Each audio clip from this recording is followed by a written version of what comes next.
Hello. Hi. Hi, Mama Seal. Oh, hello, Mother. How's everyone today? Today was a lot.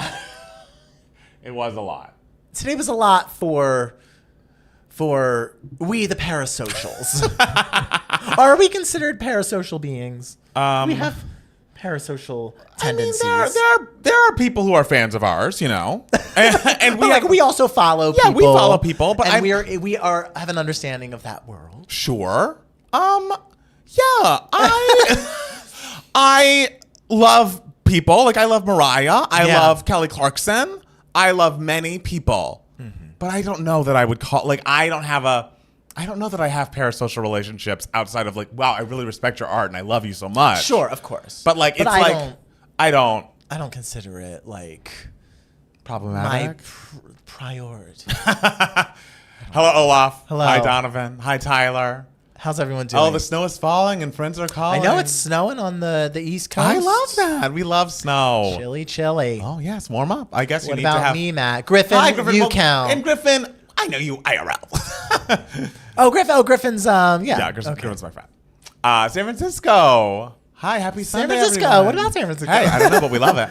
San Francisco. San Francisco. Open your golden gate. Jeff's here. Ava's here. Yazzy's here. Everyone, anyway, who else is here watching the world? And hey, before Doomsday starts tomorrow, thanks for creating the safe and joyful space every Sunday. We appreciate y'all so much. That's so kind. Matt S., we heard about the Brutalist AI sitch. Yeah. It came up. I'm going to ask you about it because I didn't fully get it. I don't know what to make of it, really, because it's not clear what exactly. People are all kind of screaming into the ether. Right. We'll talk about it a little bit. Yeah. Gulp, hey. Okay. Gulp, hey. We love it. Hi, Black Boy Bye. I believe Black Boy Bye is a new member of the Discord as well. Hello, Black Boy Bye. Yes. Hello. Luna, finally got a notification for this. YouTube won't be getting whacked this time. All right. Thank you, YouTube. Nice. For telling the people when we're going live. Let the people know. Can't wait to hear y'all's trader thoughts. Is it going to be your giving me moment? It might. I mean, the thing is. Because, I mean. That was television. Michael, I haven't watched Severance yet. Sorry. I will get on it. Tomorrow we're going to see the Keke Palmer SZA film. Could you imagine watching tomorrow? No. Are you going to watch? Watch what? Oh, my God. That's the thing. Get out here. We're here at Watch What? We're here at Watch What? I'm sure some ugly ass pictures will skim my eyes when I scroll through social medias, and I will move the fuck along. Yes. Hey, MLK Day. It's true. Hey, Matt, I've been deep in a red note rabbit hole, and I love it. No MAGA, no toxicity. Yeah, but I'm glad to give my data to China. I don't know, girl. I don't know. It's scary to me to say yes. What? Damien Chazelle's birthday? Oh. Happy birthday, King. Anyway, keep talking about things that are actually... I just remember saying the whole red note of it all is like, don't you have to agree to a terms of service that you fully can't read? Not that we read the terms of services. Yeah. But like, if it's just in a language I don't understand, it's tough. It's tough. Yeah. Hey, boy, say hi, Noel. Hi, Amy. I have to work tomorrow. Anyways, no. I have to work tomorrow. Oh, it sucks. I do not. It does suck, doesn't it? Yeah. Sucks. Tomorrow's going to be an awful day. R.I.P. American democracy. I mean, we had a good run. Do y'all like the theory of Beyonce announcing whatever it is tomorrow? Is that not her vibe? I mean, if she announced it and took that attention away. Whenever she feels like announcing it, I'll be ready. I'll be ready. The whole TikTok banning and then unbanning just sadly. I mean, we'll discuss it. It is on the list. But man alive. Man alive. I'm officially back in college and go back to class in 2 days. So that's exciting. Yay, college. If Lady Gaga doesn't release in February, will you listen to Tate McRae's album for your live listening party? There's discussions. That's a possibility. I mean, you know I love those two singles. Great, yeah. It's okay. I'm okay, honey, in the first place. It's okay. It's okay. You can have it anyway. Anyway, yeah. Working on MLK Day is ridiculous. I mean, restaurants are open and for the people who don't work and go out to lunch. Jeffrey works in the medical field, so I understand why. So you gotta. But I mean, hey, I'm getting an X-ray because my neck hurts. When is this? I was like, oh, maybe I'll go tomorrow. But then I was like, oh, maybe they won't be open. I think it is open. Just reviewed y'all's Babylon review on Patreon. Matt P's visual disdain is hilarious. I mean, happy birthday, Damien. Happy birthday to Damien. Listen, Fabiana, so Janet Jackson influenced. Ooh. Oh. Justice for It's Okay, I'm Okay. Yes. It's okay, I'm okay. An album of baby voice singing. We love it.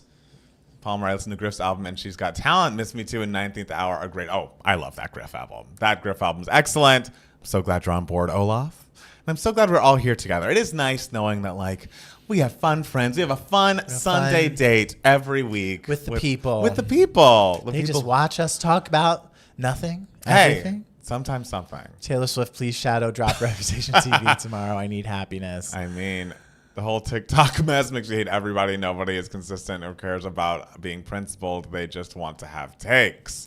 People do love having takes. People do love. And I think that's a problem with a lot that has been going on for about 10 years. Hi, Jimmy. It's so good to see you. What are your favorite songs on the Gracie album? I mean, I haven't listened to the whole album, but That's So True is excellent. Yeah.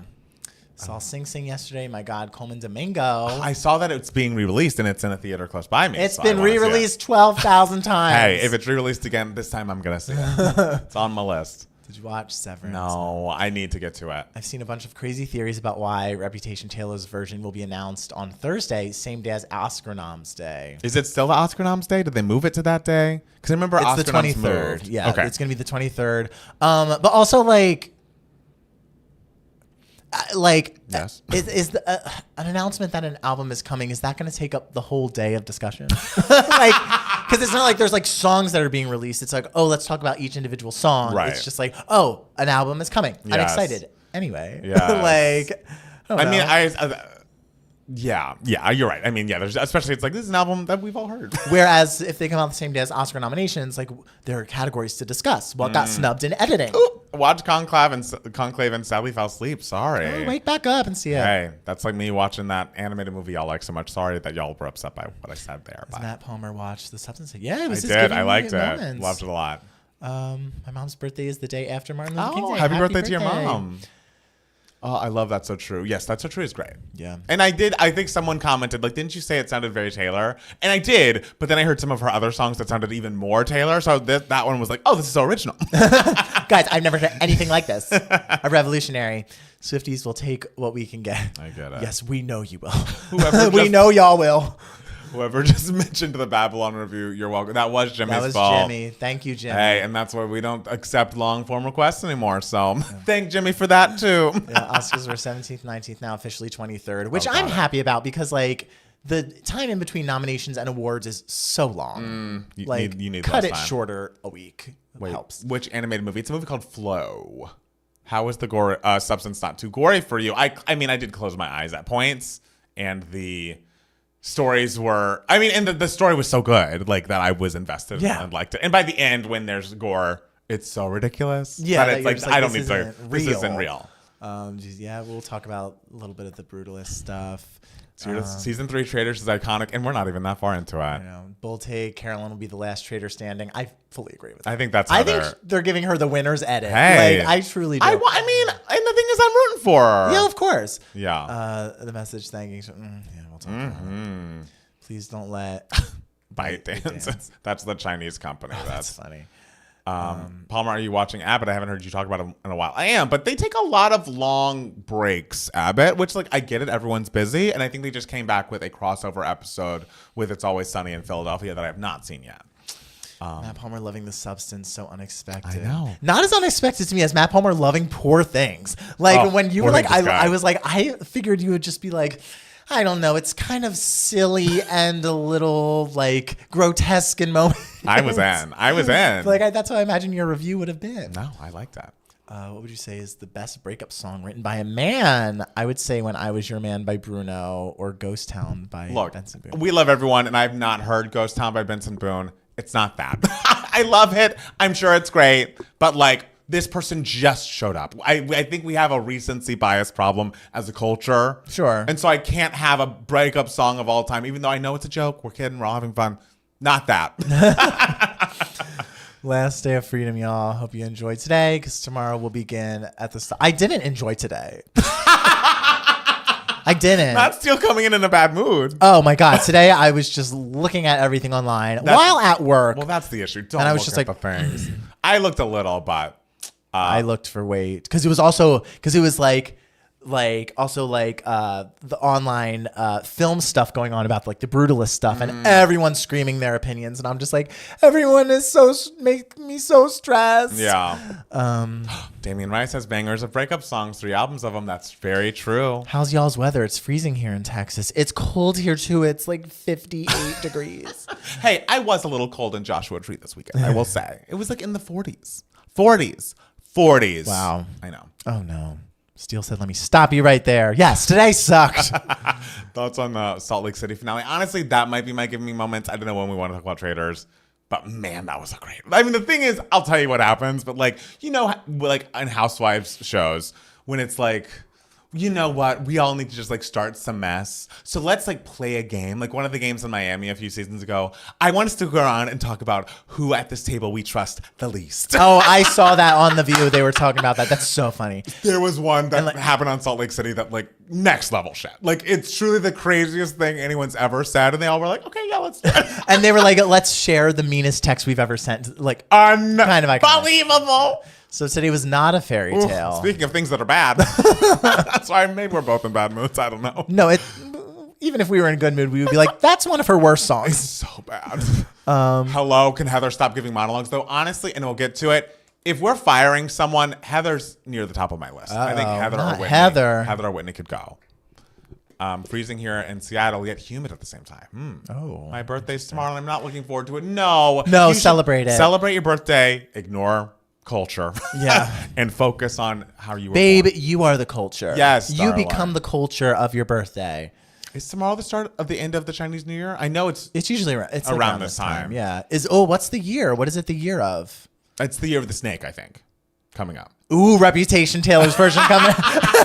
You're absolutely right. Taylor. I mean, what a fucking what a genius. I know it. What a lady. What a lass. Yes, what a lass. Yeah, no. It's year of the snake. Because, yeah, my friend Tim is throwing a Lunar New Year party. And, yeah, so ready to see some snake shit. Would you say the worst song on Speak Now is better than the best song on Evermore? No. Never Grow Up is worse than I like Tis Marjorie. the Damn Season. Yeah. No. Yeah, no. We wouldn't go that far. No. Never Grow Up's so bad. I don't hate Never Grow Up. I'm kind of just like, this could have been a bonus track. It's probably the start of Chinese New Year. Happy Chinese New Year. Happy Lunar New Year, everybody. I think I know how to say Shangdang Kuai Le, or is that Christmas? Which Merry Christmas or Happy New Year? I forget which one's Merry Christmas or Happy New Year. Shangdang Kuai Le. To whatever. I hope that means Happy New Year. It might mean Merry Christmas. Hey, whichever it means, we're all about it. We're all trying to be happy here. Rumors can't read. Yeah, I mean, if we want to be happy, I mean, it's just, and the thing, there's just more going on than TikTok. If there are Gen Z people out there who, unlike yourselves, if you're watching, are less informed, and you saw that fucking pop up on your screen, is it not obvious? I would hope it's obvious, even to the young. They're trying to dupe you. Yes. Not Never Grow Up. Yeah, never. How many patron-only videos do you have in your backlog? How long will it take you to get through all that? I counted them the other day. I think we have 38 requests waiting. Yeah. So it's less than it's been, but my God, stop. I mean, I know y'all wish y'all could request that, I'm sure, long-form stuff again. The smartest thing we ever did was say we have to put a stop to this. it's it had become overwhelming. And it was all at once, and it was just like, oh, what do we do? Like, we don't have the time to. Maybe if this was our full-time job. Right, exactly. Which one day it will be. Which upcoming patron-only videos are you looking forward to the most and the least? I mean, we just did one for That Feels Good by Jessie Ware, and I loved that. That comes album. out sometime this week. Yeah, sometime this week. I'm excited for the Sound of Music watch. Which Euro Cheese? Oh God, which Euro Cheese requested? Yes. Yeah. Yes. Oh, was that was that Brian? Yeah. Who asked that? No, but Euro Cheese was in the chat. Oh, hi, Brian. Yeah, Brian. I don't know if we want to out his name, but. Sorry. Trying to keep people anonymous. I mean, Euro Cheese. Others, unfortunately, didn't. I know that someone by it. Sure, yeah.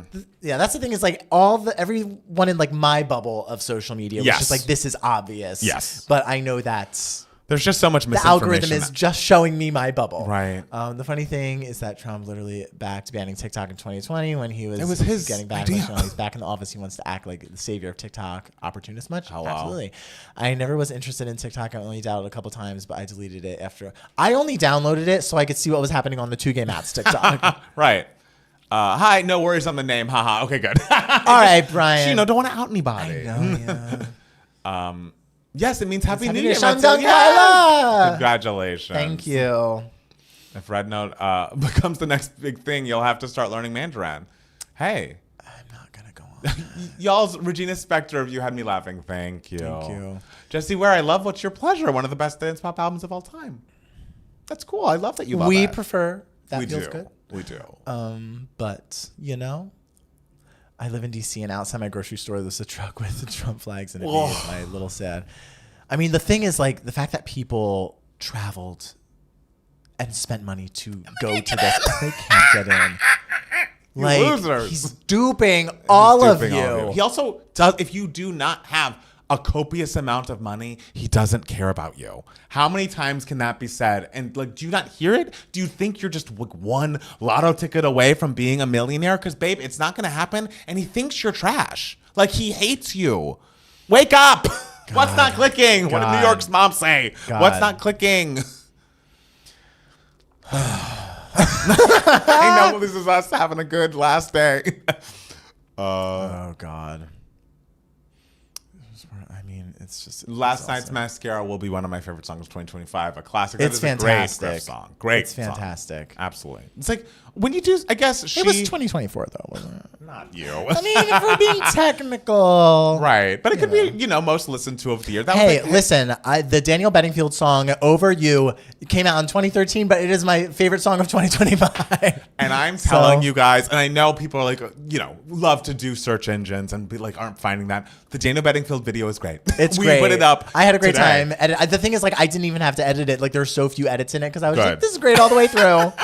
And I'm glad he let it stay up with Yeah. all the songs being in it. I know. But just like our reaction to "Sorry" is, I'm cracking up every time. I mean, sorry, it's just he's just a great, great artist, and like going through his songs and like the credits of them, and you're like, oh, he's writing all of these songs by himself. He's insane, a talent, and then he's queer too. I know. Yes, hot. Still, I bet you would be great as the baker in Into the Woods. Thank you. That's one of my dream roles, and everyone's always just like, you should be Jack. You should be Jack. You should be Jack. Well, and I'm like, I want to be the baker. I mean, we love everyone. How old's Jack supposed to be? A child, yeah. Okay, that's what I'm saying. But Like- because Jack is like supposed to have red in the script, he has red hair. Oh, I see. Okay. So they're like, oh, you'd be Jack, and I'm just like, okay, yeah, I'm a good Jack. But I mean, Giants in the Sky is. I mean, my Giants in the Sky. When I did the reading of Into the Woods for my friend's birthday, we did reading of Into the Woods, and I was Jack. Yes. My Giants in the Sky kind of Yes. went off. Like it was really good for having not rehearsed it. I literally just ran up and sang it. Celebrities, they got the Biden's inauguration versus Trump's. It's hilarious. Oh my God. And also, I mean, we'll talk about it. You'll see it in the title, but Carrie, what are you doing? Some people just have no more options. It is truly, people can, just react to a dollar sign, to react to a few zeros and, behind that dollar sign and really do some dumb fucking shit. Because like, who do you think is supporting you at this point in your career, Carrie Underwood? It's gays. It's gays who like country music. And they are being targeted by this person whose inauguration you're singing at. What are you doing? Oh my God. Into the Woods. Did you like the film version still? I wish Disney did not force the script changes. I will say that. Okay, that's a no. I wish it was closer to the stage version. Great performances. I saw Nelly performing. Wait, Rick Ross is performing too? Nelly, Snoop Dogg. Never Stand a Man. Oh, did you see Snoop Dogg's the video? No. I guess we'll talk about it. Well, you'll have to tell me because I don't know. Never. The only man you can stand is Daniel Bedingfield. He would never do something like this. He would never. Never do something. Also, he's British and, from New Zealand. So, Yeah. That man is a cheater. Which one? Who? I don't know. I was surprised by the things carrying the title. I didn't know that. Weird, yeah. Yeah. Ooh. I wish Meryl was recast in the movie version. How'd you think Meryl did? I thought she was great. Great. I thought she did a great job. Problem's not the cast for me. Problem is just the adaptation is just watered down. And it's just, I don't know. It's... Carrie Underwood getting way more backlash than Snoop. Well, isn't Snoop doing some weird offshoot event versus Carrie doing like the actual inauguration? Sure. I mean, we have. And we'll be mentioning both. We're angry at both. I have a full list. Yeah. Like Gavin DeGraw is not getting out without a mention today. Like all of you who do this. From that Sound of Music to Trump's inauguration, I mean, she kept the bar. It's real low. Snoop and Rick bashed Trump for years when he was unpopular. Now that he's popular, they're hopping on the bandwagon. But it's like popular with whom? Like, do you think your core audience, your demographic, is like loving this guy? Let's look at the numbers. Let's do some analysis. Yeah, let's look at the numbers. What are we saying? Even though, like, yes, in the 2024 election, like, Trump did make, like, inroads with black men especially. Sure. It's still kind of just like, but let's look at the numbers as a whole. Like, still. Yes. The numbers, like, are not on your side here. No. Rewatch 2021 West Side Story in one word, cinema. I did like that film. Yeah, Snoop did like a ball, but Carrie will be there tomorrow. I'm so exhausted, all fucking ready. And it hasn't even started. I know.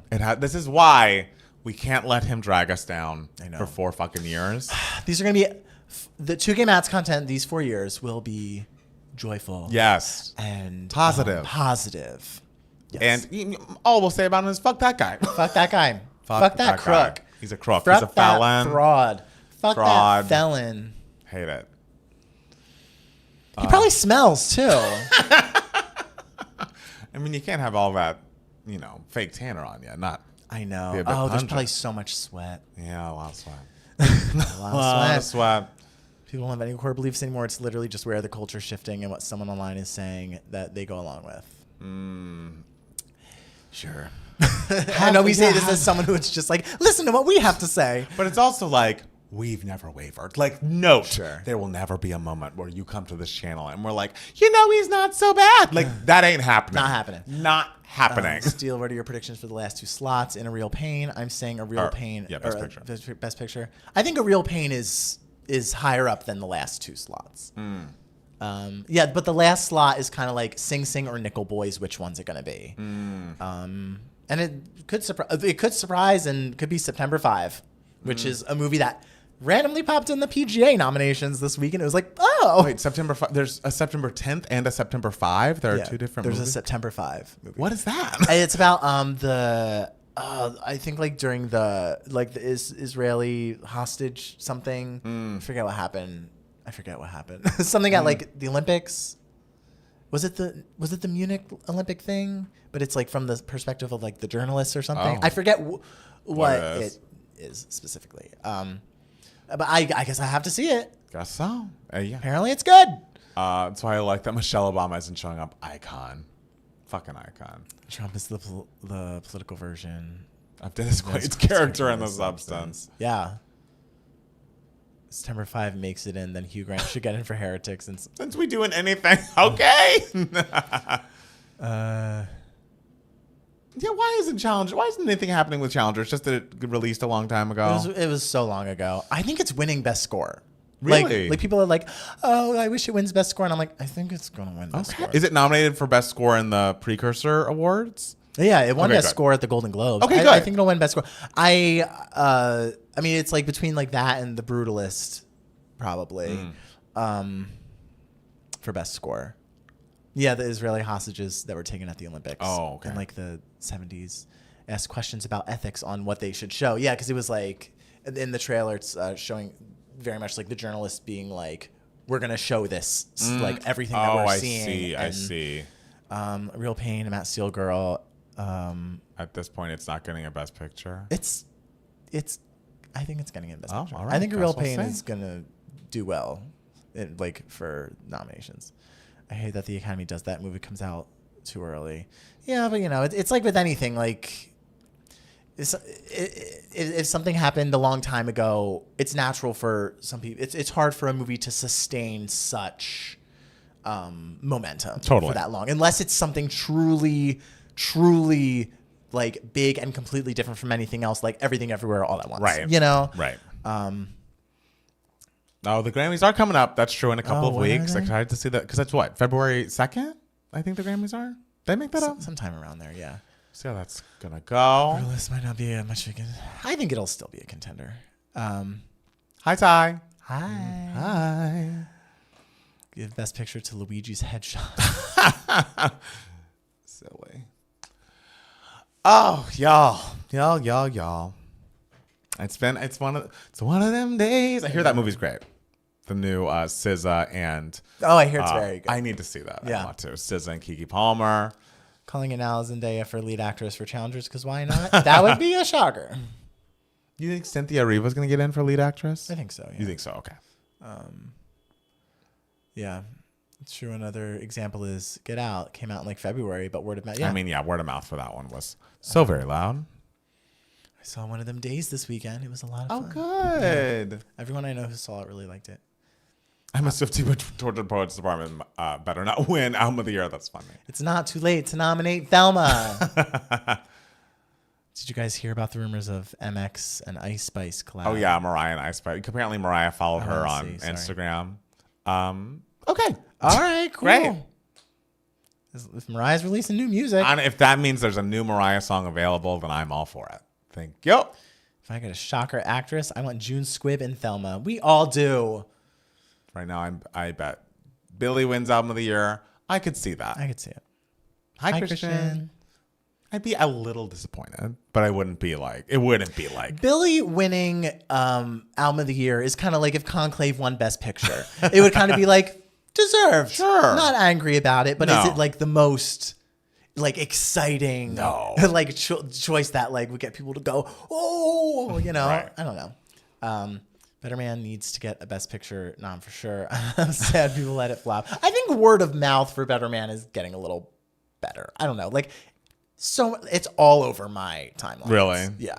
It's also like, I mean, America does not know who Robbie Williams is, really. I feel like that's obvious. Sure. So why people are like, I can't believe it flopped. It's like, really? But you know what I fucking hate? When people are like, Robbie Williams as a like monkey biopic. Nobody asked for this. I hate the phrase nobody asked for this because it's gotten so annoying because it's just like, well, yeah, if people are asking for this, that means it's been done before. And so I want something that hasn't been done before, Right. which Better Man has not been done before. There you go.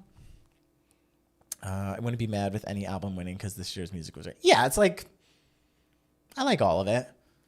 Taylor Swift deserves to sweep everything. Rap album. Taylor. Everything. Taylor. Listen, William. You can be a Swiftie, but don't be delusional. I missed 2024 pre-November already. Oh, don't we all? And we were exhausted then, too. After being informed on all the Amelia Perez mess, I'm anti-Fringe. No. Leave France alone. You think there's a 20% chance Poet I don't think Poets is going to win. I think it would be bad for all people involved if it won. Yeah. I do. I think it'd be bad for the Grammys. I don't think it'd be good. And we defend Tortured Poets. We do. I think there's a good album in there. Yeah. My version of Tortured Poets, those 17 tracks are incredible. Right. But it, like, I don't know how seriously people will take the Grammys anymore. Yeah. Like, just because it's just like another one. Yeah. Like, Brat winning would be like The Substance winning. Which I want both to happen. My gut could also see Chapel winning. That would be nuts. That would be wild. That'd be nuts. Oh, I mean, no, I've had to go. Sure. Imagine if Taylor wins Album of the Year. I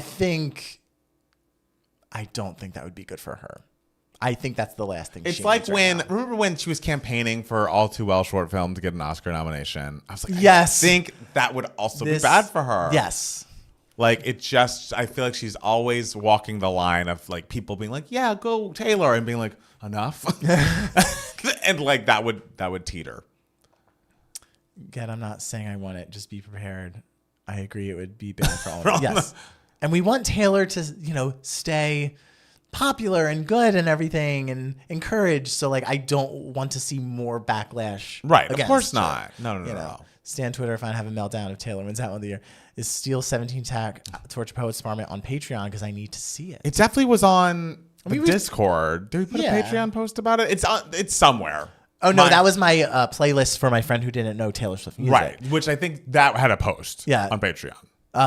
My Tortured Poets album, we had talked about on the podcast a little bit after it came out, like what our specific cultivated Mine is 12 tracks. Mine is 13 regular tracks, 4 bonus tracks. Taylor can also get to see another Chiefs Super Bowl win. That's true. If she wins again, I hope she says something about it because it definitely is not fair, I think. Matt asks, what's your favorite movie of 2024? Thelma. Oh, yeah. Thelma, Dune 2, DD, then maybe The Brutalist, then Honora, or maybe Honora and then The Brutalist. I don't know. That's my top 5. Okay. Yeah. Cowboy Carter is my personal favorite of 2024. I think mine too. Yeah. But that should shock no one. I know. We're Beyonce people. What do you want? Like, we're predictable at this point. Sorry. I mean, as soon as Beyonce lets us down, we'll let you know. But it's just yet to happen. It's just yet to happen. Backlash could feed right into the Reputation album. I swear she's just bumming things up so the narrative can happen. That's funny. What if she gets engaged tomorrow? To overshadow, I'd be into it. That'd be kind of iconic. That'd be iconic. I could see the Chiefs win again this year. If I see the Chiefs win again this year, I'm literally throwing myself off a fucking building. I can't. I love that like the sports stands have as much passion as the pop stands, but it's like I have no context for why that's annoying. I guess because they just won, and the whole. I assume maybe the Taylor Swift of it all is annoying to those watching sports, but I just don't. I can't engage. I listened to Torture Poets Department once the morning it came out and left it there. She'll always have folklore. Listen to my Torture Poets. Or mine if you have less time. Beyonce announces and Taylor gets engaged. The day is ours again. Have you all seen All of Us Strangers? All of Us Strangers is fucking excellent. It's excellent. It's sad. Oh, it is sad. Hard Truths not top 5. Hard Truths is excellent. Hard Truths is maybe like in the 10th slot, maybe 11. I mean, I liked a lot of movies this year. But Hard Truth is definitely like the best performance I've seen in years. They've won 3 Super Bowls in the last 5 years, the last 2 years in a row. Oh, interesting. Okay. That's a lot. That is a lot. If the Chiefs win the Super Bowl this year, if they make it and Tay and Trav make out on the field again, MAGA gonna have a field day. Why? Taylor just said she didn't vote for that man. Steele, what's the nomination you want to see most on Oscar Day? Marianne Jean-Baptiste in Hard Truths. That's the one. And I want to see The Substance nominated for Best Editing. I think it'll be nominated for Production Design, but I want to see The Substance nominated for Editing, and it should be the front runner for Editing. That movie is like the way it's told through just editing. Like no one talks. It's all like where she's looking. So to me, like the editing really tells the story of that movie. So I really would like to see that get nominated. Should we get started? Yeah, sure. Let's do it.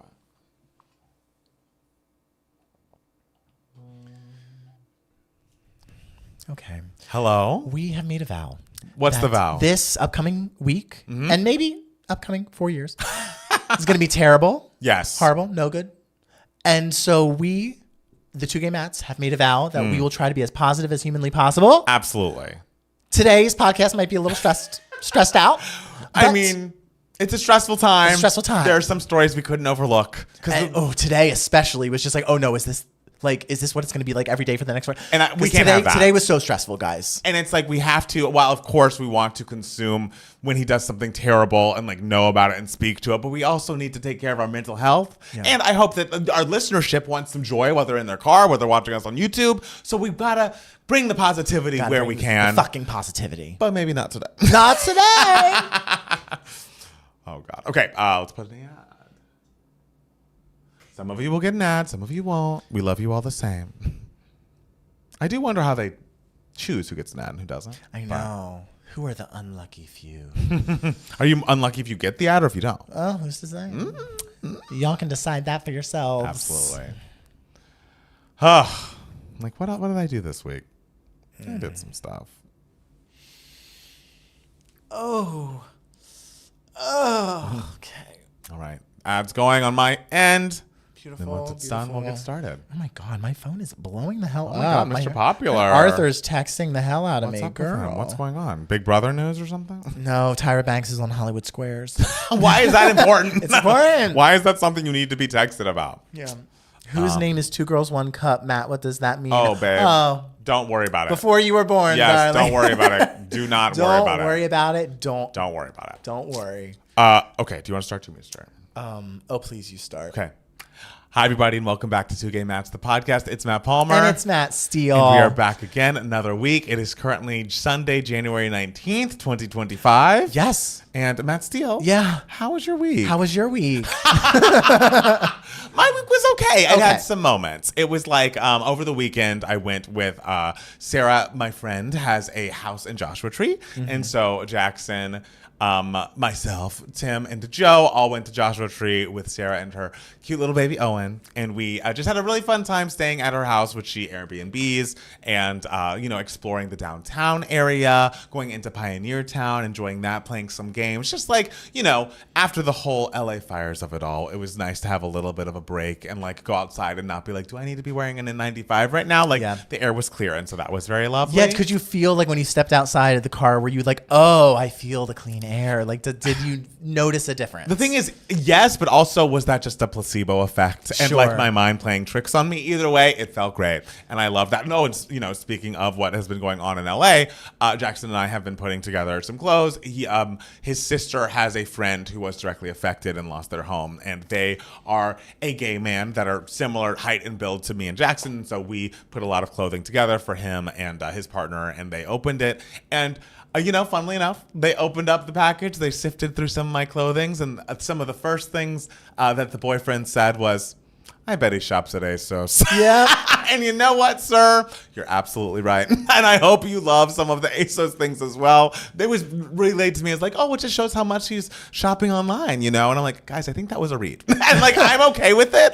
Yeah. I think, and I'll take it. Cause like, yes, I was keeping ASOS in business for a couple of years there. Sure. They have some cute stuff. So, but that also felt good. Cause we've are donating monetarily and now, actually donated, some clothes to someone directly. Cause it's also good to find those GoFundMes, especially the ones that are like not as fulfilled these days, because sometimes you have people who have lost their homes, but they have a wealthy network of people that like, oh, they're making $30,000 in a day. But then if you're someone in Altadena in one of these, less moneyed areas, and they have the GoFundMes, it just takes a longer time to, reach the goal they're aiming for. So I would, encourage everybody to go online, try to find some GoFundMes that have not been fully fulfilled, and like do your part if you can. Yeah, so. Especially if they're maybe like a little older and they don't have like the social media circles. Exactly. Like a ton of people that they, know via social media and stuff like that, that are able to see their GoFundMes. Right. And stuff like that. So just something else. And so did anything you want to share about your week with the people? Oh, I did something diabolical this week. What'd you do? Me and Travis. Okay, so. Oh, I think I heard about that. Oh, a little bit, but it changed. Oh. Okay. This is a long story, but who cares? Lord. We have time. Buckle up. I know. Because the rest of the podcast is going to get dark, guys. So this is going to be light and fun, and we promise to keep it fun. Yes. And so me and Travis, we have this joke when it's 2:00 in the morning and we're sitting in our kitchen talking about, our lives. Of course. And talking about, people. And we talk about like random people in our lives, and we're just like, okay, well, I have to like talk to them about something because I haven't talked to them in so long. We have a joke that's just like, okay, we will meet them at the Cheesecake Factory. It'll be me, you, this person, Cheesecake Factory, and that'll be that. And we always joke about like we have to have a meeting at the Cheesecake Factory. So Travis matched with a guy on Hinge. I also matched with the same guy on Hinge. This was a guy who I've matched with on Hinge several times. So you know how there are people, if you've been single for a long time and you're on like the Hinges and the Tinders and everything, there are people who you just every year and a half so you match with them, like, I see and then you never end up meeting them. Right. People who have been in long-term relationships like don't understand this. Their minds are just I remember it. What do you mean you matched several times? I remember it. And so there's a guy I've matched with several times, but like he always just like falls off. And it's just like, I've never met this guy. Travis got a date with him first time talking to him, and Travis was like, oh, look at this guy who I went on a date with. Like, I think you would actually like you would actually like be good friends and everything. And he showed me his picture and I was like, that is a guy who I've matched with several times. And so Travis is just like, oh my God. And so I'm like, I'm literally talking to him right now on Hinge. Right. And so I messaged him. I was just like, you just went on a date with my roommate. And he was like, what? And so we had a laugh, and he was just like, oh, well, we all need to hang out. And it's like, yeah, let's do it. And so me and Travis were just like, oh my God. Me, you, Eddie, Cheesecake Factory. Having a meeting at Cheesecake Factory. We have to have a meeting at the Cheesecake Factory. And so and he and Travis were just like, oh yeah, we'll hang out, we'll be friends. You know, it was a very friends vibe date. And so so Travis reached out to him and was just like, would you like to go to the Cheesecake Factory on Saturday, January 18th at 7:30 p.m.? And we were just like, what's he going to say? And he was just like, sure.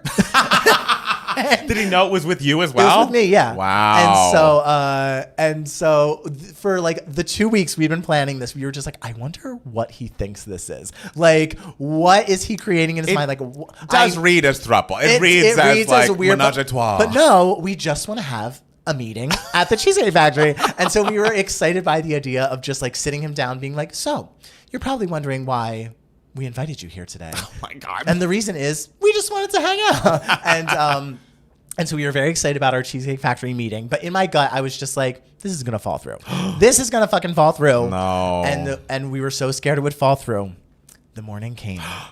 It fell through. What happened? He apparently was out of town and he like changed his flight to the next day and blah, blah, blah, blah, blah. And so me and Travis were just like, we are so pissed because for years we've been like, we want to have a Cheesecake Factory meeting with someone random. Could you guys still just go? Yes, to but just the two of us, that's not what a Cheesecake Factory meeting is. I don't know what a Cheesecake Factory meeting is. It is what I'm about to tell you. Okay. It's just meeting with someone random at the Cheesecake Factory to have a discussion about anything. And so we Cheesecake Factory bombed so many people in our lives. Why? We were because we were like, we can't do it with someone who like we see regularly or we talk to regularly. So Travis and I, we know each other because we used to work together. And so we were cheesecake bombing like people who we worked with 6-7 years ago who we hadn't like spoken to. And we were just like, hey, this is random. Would you like to go to the Cheesecake Factory with me and Travis tonight at the Grove? And you know, people could do it or they couldn't do it. So I texted my friend Raul, who's like always down for stuff. And I've seen Raul within the last like 8 months. Okay. But it still had been a little while. So it's like, maybe this counts, you know. But then Travis was just like, I have another friend who I did an acting class with once. And his name is Cambrian. And we were always like, we need to hang out. We need to hang out. And then years went by. We never hung out. And so he was like, I'm going to text Cambrian. Cambrian's a name. Oh, it is a name. That's it's quite a gorgeous, a name. glamorous name. Very glamorous. And so he's texting Cambrian. And Cambrian was just like, you know, I've never been to the Cheesecake Factory. Never, ever? Never, ever. And so I was like, oh my God. So me and Travis met Cambrian and Raul, who have no idea who the fuck each other are. What's going on? We went to the Cheesecake Factory and we sat them down and we were like, you're probably wondering why you're here today. Did you really say that? Yes. Oh my Lord. What did they? And they were just like, I mean, kind of, but not really. Like, we figured you just wanted to like eat, and we were just, and so we get told the whole saga and everything, and so we had this random meeting at the Cheesecake Factory, and it went really well. And now Cambrian and Raul are buddies, and we're like, we should have more like Cheesecake Factory bombings, like where you just like text a random person in your life who you haven't seen or spoken to in years. Like, wouldn't that be nice if like someone you haven't seen or spoken to in like 8 years just texted you and was just like, do you want to go to the Cheesecake Factory with me tonight? Like, wouldn't that make you feel good? Like, you're thinking of me. So that's what we're going to do for the rest of our lives. And it's a wonderful way to live. It's a good way to like either keep old people in your lives or to like become closer friends to friends who are like just on your periphery, you know? I see this. I'm trying to think if I received that text message from someone I had not seen or spoken to in 3+ years. It's a pretty automatic no. But see, the weirdness is what makes it exciting. It's what makes it dangerous. And so then it's exciting because someone who has the personality that would be like, yeah, let's fucking do it. That's someone who I want to have a random meeting with at the Cheesecake Factory. Okay, so I'm not the target. You're not the target of for this text. a Cheesecake Factory meeting. Okay. So, but it's okay. I see you twice a week. I was going to say. You're not going to get Cheesecake Factory bombed by me. Well, I'm excited to see where this all goes. Me too. I didn't know this was even a thing, but I'm glad. Some people are requesting that this becomes a podcast where you and Travis a fucking great idea. Just interview people at the Cheesecake Factory who we haven't talked to in 7 years. I'm excited. Found out my old coworker Dylan has a new baby. Oh, because like through the text, he was like, "How have you been? I haven't talked to him in like 4 years." And Congratulations! He's like, I have a baby. To Dylan and Dylan's baby. Yes, for being born. And so that's the only pleasant thing that happened this week. Okay. All right. Should we jump into news for idiots? Yeah. I know you don't want to. Yeah. Okay, guys, as I'm sure you know, if you're a person who is on the internet, and if you listen to us, you probably are at one with the internet, at peace with the internet. TikTok was shut down. This happened on yesterday, I guess, and it has been in the works for a long time. There was a bipartisan agreement. There was a lot of legislation leading up to this. Trump had threatened that, like, oh, well, maybe there will be a 90-day extension that I'll, have happen on Monday when I get. Which is in the legislation. Oh, it is in the legislation. I think I read that the president, after it's banned, can extend it 90 days if they believe that a sale could be met. If TikTok successfully sells to. That is good whatever. to know. Yes. It's unclear if that's what happened because it didn't happen on Monday. It happened 14 hours after TikTok was banned in the United States. It became available to us again. And if you went back on the app, I don't know if you can actually download the app from the App Store, but if you didn't delete it in the US, you can go back and you receive a pop-up that says the following: thank you for your patience and support. As a result of President Trump's efforts, TikTok is back in the US. You can continue to create, share, and discover all the things you love on TikTok. Does no one else feel that this is insane? The fact that the welcome back message on an application that he began the process of getting banned, like, mentions not just like, oh, the U.S. government, oh, legislation. It mentions this person by name. This person who is a private citizen, who is not the fucking sitting president. The president right now, when we are recording this podcast, is Joe Biden still. So thank you, Joe Biden, for bringing TikTok back, because that is the president who is president now.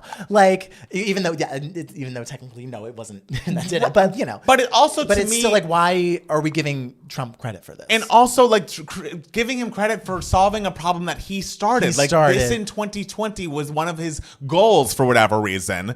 And then as I just am so sickened by the fact that this has all felt like such a big publicity stunt. And I hope the people listening to this or watching this can see through the transparency of it all. It's so obviously a stunt. He is playing or trying to play everyone for fools. And the fact that you just know some people are just believing it and going along with it. It's just like, guys, like why is his name on this thing? Why is the CEO of TikTok going to Trump's inauguration tomorrow? And it's all disgusting and horrifying, and I'm afraid to go on any social media now. Because they're all in his pocket, with Mark Zuckerberg being a Trump fanatic as of late for whatever reason. I think he donated $1 million, if not more, to this inauguration. This is, of course, Elon Musk and the X of it all, formerly Twitter. It's like, just so you know, with these applications that are algorithmic, if they have a tie to Trump, to the far right, what do you think, what media do you think they're going to be serving you as much as they can? And the fact that this is how so many Americans get their news, get their information,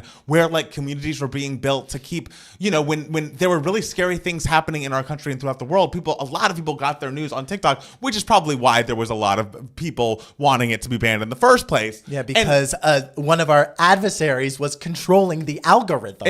But now he will have a hand in the algorithm. Yeah. So just when you go back on this application, when you're on Facebook, when you're on Threads, Instagram, anywhere besides probably Blue Sky, if you're anywhere, just know they're going to be feeding you horse shit that is going to benefit this person who has nothing but hatred in his heart for you and anyone who has less than $1 billion.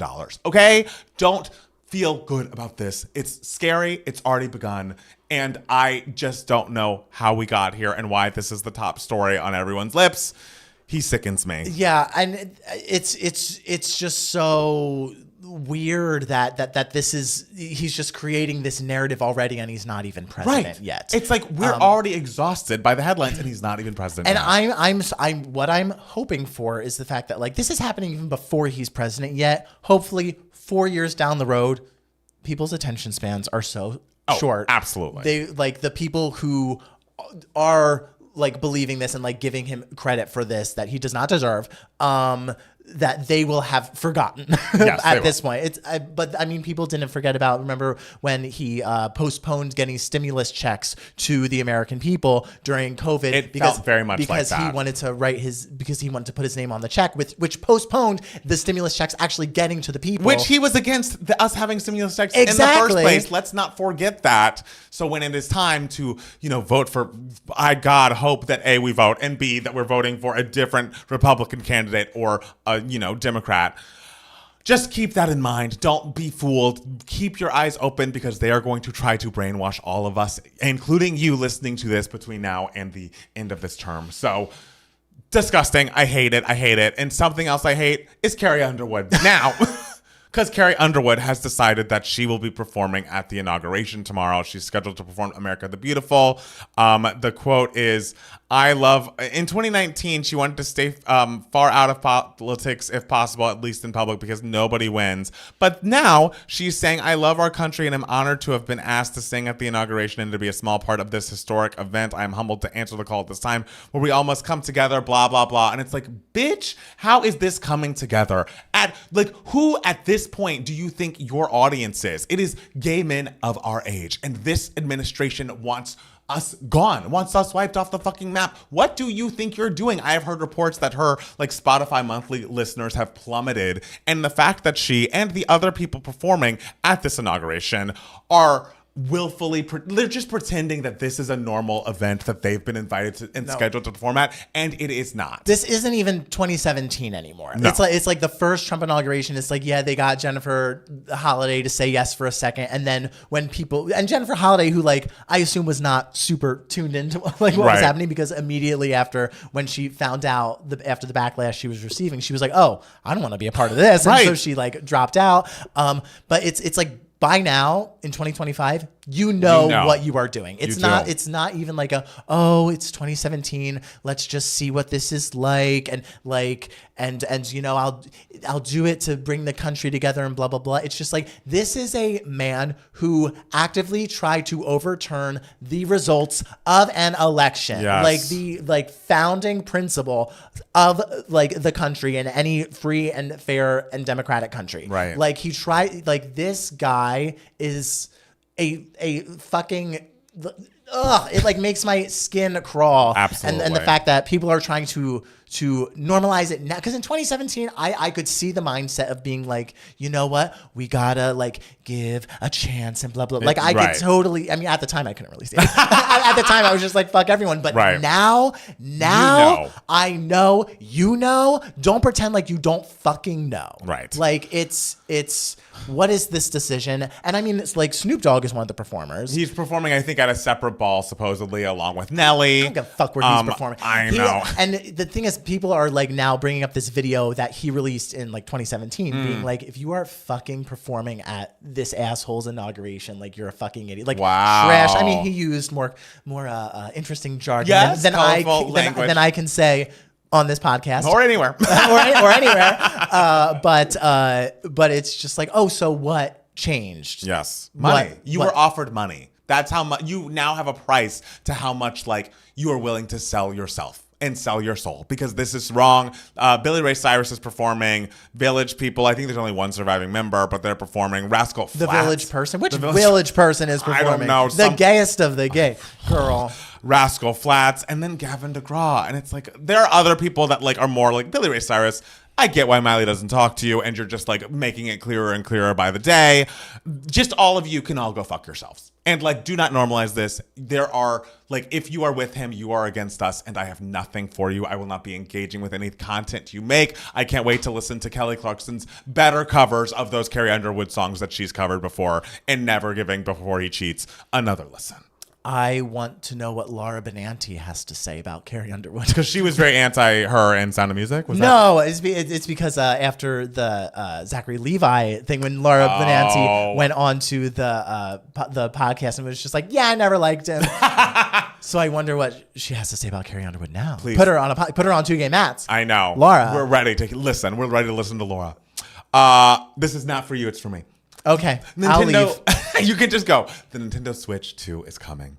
There have been loud rumors of a follow-up to Nintendo Switch, which has become, I believe, the most purchased video game console in history. It is incredibly popular with people that are not just gamers, but also a casual fan. If you love a Mario Kart, if you love a Mario Party, you're going to love a Switch. You're going to have a Switch, and that's why it's so exciting that the Switch 2 is coming. They've not given us a lot of information. We know that there is going to be a Nintendo, it was kind of like those Apple events, like a Nintendo event that's going to give us more information on this in April. And it will be back compatible. So all of the old games that I did buy for the Switch will be playable on the Switch too. It seems like it has a larger screen. The Joy-Cons are magnetic instead of having to slide them in. It has a USB-C connection instead of the old USB one. And I believe it also had a preview of a new Mario Kart that is supposedly coming to the console. And the Mario Kart that's on Switch is actually from the Wii U, I believe. I'm requesting a new Mario platformer of some kind because I love all the Marios, the Mario Galaxies and of the world, and I need a new Mario on the Switch too to be a launch title. And if we're gonna do another Zelda, I'd like it to be closer to the old school Zeldas because I find the open world Zeldas a little complicated, but I'm excited. I have a question. Yes. How long? I don't understand anything you just said. How long has Switch been around? Like 7-8 years. There hasn't been a 2 yet? No. That's psychotic. I would think we were on 10 by now. It's because the Switch, especially over COVID times, was so insanely popular that they were like, we can take our time with a follow-up to this console. Okay. But yeah, when we were kids, they're like going from Nintendo to Super Nintendo to N64, it felt like maybe 4-year gaps in between those consoles. So yeah, it has been a long time coming. So what you're saying is it better fucking be good. I'm sure it will be. I'm excited about it. I'm a Nintendo person. I don't have any other consoles. I grew up on Nintendo and still am very into it. And I'm excited for Switch 2 and to learn more about it in April. So my birthday month. So do you think it's coming out like on your birthday? I bet it'll be like a couple months after. It might be closer to your birthday, actually. Okay, well, for my birthday, I want you to get the Switch. For me? Or for you. Like, yeah. I want you to be happy with your Switch. Oh, thank you. I won't buy it for you. Of course. But no, we don't do that. We don't do gifts. No, we don't. We don't do that. We do favors for each other. Yeah. I'll edit this video today. Right. No, we have a business together. We do a lot. This is a business relationship only, guys. Absolutely. Never see him. We actually hate each other. We're feuding, darling. If I was inaugurated, he would not be performing. I would perform, and I'd do America the Beautiful, and I'd make it like 18 minutes with all the runs. If you had to perform at my inauguration, what song would you sing? Maybe Migrate from Equals MC Squared. That's perfect. Because I know my audience. Yes. And you would love to hear Migrate up there. Could you imagine? Matt Palmer's going to arrive. He's going to sing a surprise song, and it starts off with the whistle. Soon as I walk through the door. That's a Mariah song. Keep it moving, bounce, hey. Keep it moving, bounce, hey. What an opener. Oh, it's a perfect song. It's absolutely perfect. Yes. And since I just monologued about a news story that was not for me, I will let you monologue about a news story that was, made for you. Oh, no. The Brutalist used AI, apparently. This wasn't a secret. The AI speech company posted about working on the movie months ago, but no one noticed till editor David Jansko gave a recent interview talking about using AI, and now the film award Twitter is pretty mad what they used AI for. Adrian Brody and Felicity Jones speaking Hungarian, and AI tweaked their accents. Also, architectural drawings shown in the movie are also AI. And then there was these tiny little details that we didn't have the money or the time to shoot. Matt Steele, as our head of film. Not head of AI. You think I understand AI, though? No, but you're the head of film. You can tell us, how do you feel about AI's involvement in this film that I assume is going to be an Oscar starlet? I mean, AI is used in so many movies. Like, so many movies. So the fact that it's like, that we're sort of going after the Brutalist and the Brutalist only, it seems a little suspect. But anyway, I'm not a fan of this, but the thing in looking at it, seems like in the research I have done, and correct me if I'm wrong, people in whatever comments, it seems like the AI that was done for the buildings is there's a sequence near the end where you just sort of see these like small pictures of these buildings that he created and everything, like these like drawings and everything, and they're kind of, I mean, they're gorgeous to look at and everything, and like it's important to show the progression of time. He did all this stuff with his career. I mean, spoiler alert. He did all this stuff with his career and everything, but it's not like it's a super hefty moment of them. It's not like it's like a 5-second sequence. Like it's not long at all. And what I gathered from it was they used AI to design like whatever those little buildings would be, and then they had an artist come and like recreate those sort of basic designs, and maybe they added whatever embellishments they wanted to it, tweaked this here, that, I don't know. So apparently they used AI to help with the creation of just those tiny pictures. And in terms of the Hungarian accent, I think what it was there are, scenes where they speak Hungarian to each other, and there are apparently consonants in the Hungarian language, which is apparently like one of the world's hardest languages to speak. Where they actually did speak Hungarian in the performing. Their performances were in Hungarian. They learned Hungarian and everything. And Adrian Brody's parents are Hungarian immigrants, actually. But apparently there are consonants that are in the language that are pretty like really, really hard to replicate if you didn't grow up saying them. It's sort of like different languages. Like I know certain languages from like China and like languages in Africa and everything. If you didn't grow up using these parts of your face to create those sounds, it's like virtually impossible to learn how to create those sounds. I don't know if Hungarian is included in that category of like that difficulty level, but apparently it was just for certain consonant sounds for certain words that they like sort of like tweaked. They didn't tweak like the language. They didn't tweak the like accent, just certain consonant sounds. Okay. Which I'm kind of just like, okay. I would feel better if it was like a person at the dials tweaking those individual sounds, because then it's sort of like, it's sort of like how auto-tune is used by like a record producer or something. It's like, let me physically tweak this here, let me do that. Then it is more man-made. I'm kind of surprised it's like they ran out of money to do that kind of stuff, because it's kind of like, I don't know, you could get a friend who can draw to like make some little buildings, like make a little build. I don't know. But the thing is, it doesn't take away the performances for me. Those performances by Adrian Brody and Felicity Jones are like among the best performances of the year. Like they are utterly, utterly phenomenal performances, and not because like, the Hungarian is so accurate, because Lord, I don't know, but it's the emotional impact of the performances are exactly what they created on that screen, and so to me, that is what is important in the performance. So it's not my favorite thing, but I understand moments of it. It's kind of just makes me go like, why couldn't we have just like spent another couple? Exactly. It seems like there's probably a little bit more money. Especially because the budget for the movie is famously only $10 million. And so it's like, if you could get $10 million out of an investor, you can't get $10,100,000. I feel like it could be cheaper than $100,000. Not that I know how much the drawing of a building costs. But like, so I have questions, but it feels like some of this is being blown out of proportion by people who don't really understand like AI or what the AI was specifically used for. And so because I don't know much about AI like at all, I don't know how much I can weigh in on whether I feel like this is morally sound or not. All I know is I fucking loved what I saw on that screen, and Adrian Brody and Felicity Jones are phenomenal. And those buildings are cool. I don't know. I think people's main hang up with AI, especially generative AI, is like it has to be trained somehow. So like the AI is learning those buildings from like a bunch of different sources that are Googleable, and then just like placing it in this film and not giving those sources credit. I feel like that is usually the issue with the AI. I don't fully understand the Hungarian accent AI. Like, does that work? Does it listen to people speaking Hungarian and like make the change to their performance? I don't get that exactly. Would you consider, because I know, is there like a system when you're recording music where you can throw something and be like, auto-tune this, and it automatically auto-tunes stuff? Well, yeah, you can put it in like, I am, this is the key that I'm singing in. Like, I'm not even going to go and draw lines. Put it in that just key. Like put in that. It's like how T-Pain sounds on Migraine by Mariah Carey.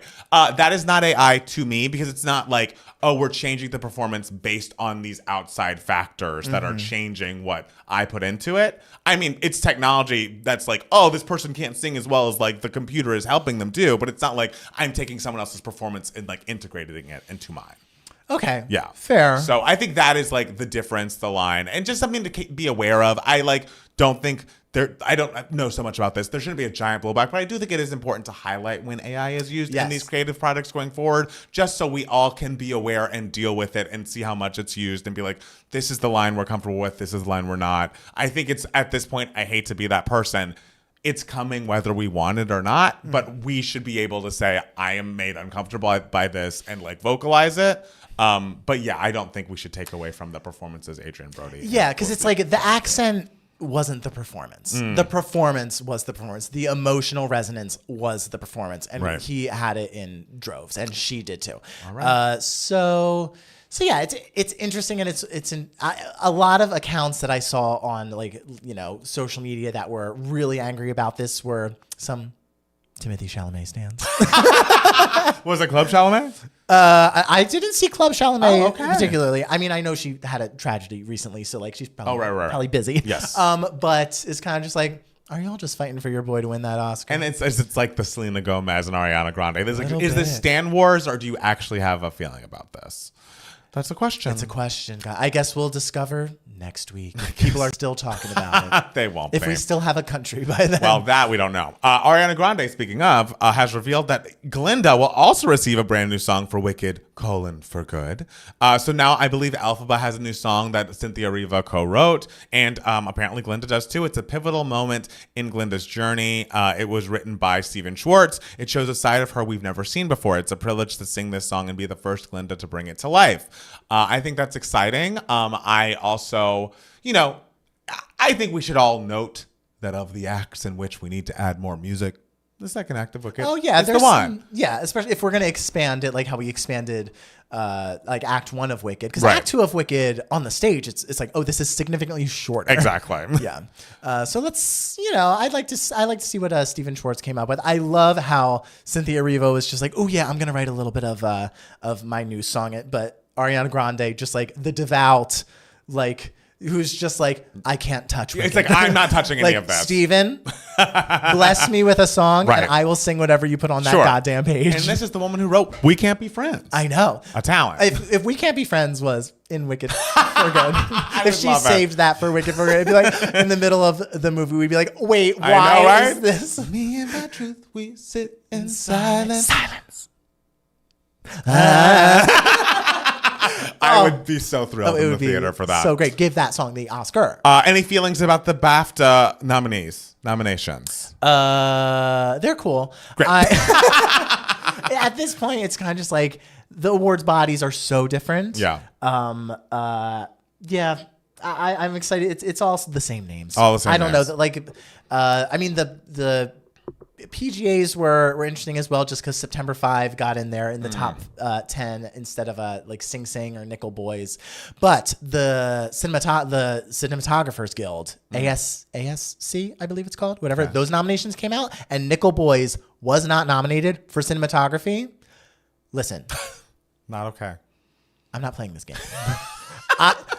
We are about to have a really stressful week. It's true. If Nickel Boys doesn't get nominated for cinematography, And you want it to win cinematography? Yeah. It's excellent. It is, the cinematography is the movie. And so listen, Cinematographers Guild, get your shit together. Okay. Wow. Yeah. All right. But yeah, BAFTA's cool. Cool. Wendy Williams was on The Breakfast Club, and she was speaking out.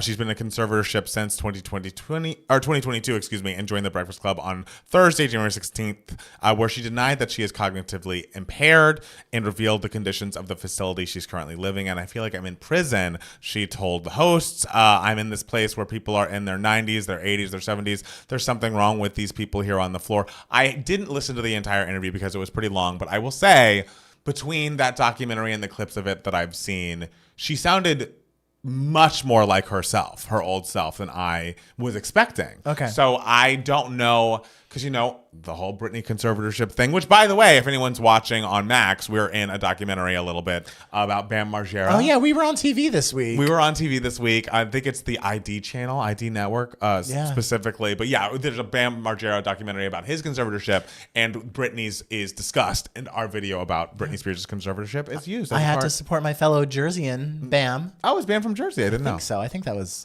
where he was from. I think Wendy's from Jersey too. Oh my God, my people. Your I'm people. rooting for all of y'all. It's hard when you're so far away from what's actually happening with Wendy Williams, but if she's okay, we need to get these people who don't need to be in their conservatorships out of them, because it seems like, especially for the women, I don't know everyone's story. I actually don't know much of Bam Margera's story, but it's like when you reach a level where you have so much money and so much power, and like you don't act exactly the way people expect you to in your family or maybe in your business life, then this is kind of a solution that people find to have a way of controlling you when you feel like, they've become too powerful. Again, I don't know Wendy's situation through and through. I know that she sounded more like herself. And when talking about Diddy, she said, "This is just the beginning. I have heard so much worse about him. It's all coming. Diddy done." And it's like, this sounds like how she sounded on her talk show. Like, this is something she would say sitting in that chair, drinking that giant mug of coffee. This is how she sounds. So it was the first time that I was like, this feels like her. Sure. So what are we doing? But it's kind of like, does it waver? Like, That I don't know. does she have a condition where it goes like in and out? Like sometimes it's more lucid and everything's fine, and then sometimes there are moments where it's a problem. Yes. I don't know. I don't know what to do about a situation like that. Right. I hope everything is okay. I Like hope all we can do, we don't know. We're not there. We're Right. not the ones that. But we just want her to be okay. We absolutely want her to be Yes. okay. Lastly, David Lynch. Over the course of this past week, this is a visionary filmmaker, creator of Twin Peaks, Blue Velvet, director, Mulholland Drive, passed away at 78. Very sad for film folks like yourself. Like if you were to pick the directors who had the biggest personalities on the planet, it's like, yeah, you can think of like Tarantino and like all them and everything, but like I think David Lynch is the director with objectively the biggest personality, like a true madman in the best sense. Like, cause it's like a guy who, was just like, had this nutso persona, but you weren't like turned off by it. You were just like, I want to fuck with you. Like, I want to like hang out with you. You are so much fun. I mean, like, obviously the films speak for themselves. Like, this is the guy who did The Elephant Man, the guy who did Eraserhead, like the guy who created just like the surreal, his movies, like ushered in like surrealism. His movies felt like sometimes they felt like dreams. Sometimes they felt like horror films that were nightmare-ish. Like he had such a style, and without his style, you wouldn't have so many films of today. Like you wouldn't, I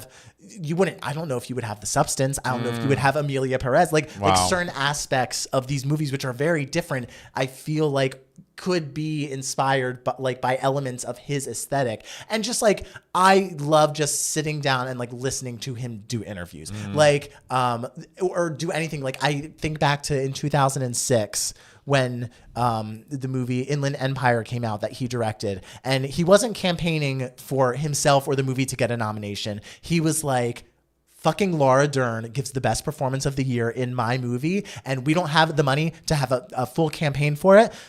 So I'm going to, he rented a cow. What? He rented I'm a lost. cow and sat on the corner of Hollywood Boulevard in a chair with the cow next to him, and a big poster of Laura Dern in Inland Empire saying, "For your consideration," and sat there with the cow. I forget why the cow was there. Something to do with cheese. I don't remember. It didn't make much sense.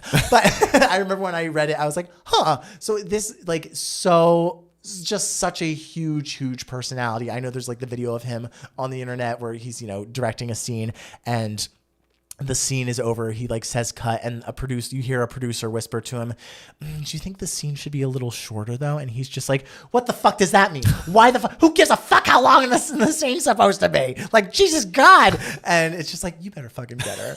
You better fucking get her, David Lynch. So just like a true visionary filmmaker, and just a fucking like rad human being who seemed like so much fun. I mean, he's the guy in, I don't know if you remember The Fabelmans. He played the director John Ford that young Steven Spielberg sees at the end. Yes. And he's the perfect person to play that role. It's like the funniest cameo that like in so long. Like, and so to go out on that note, I love. So R.I.P. David Lynch. Yes, you're a rock star. Oh my goodness, Matt Steele. Is there anything else you want to tell the people? We're making it through. We are. It was a week of stress. It was. And including Instagram.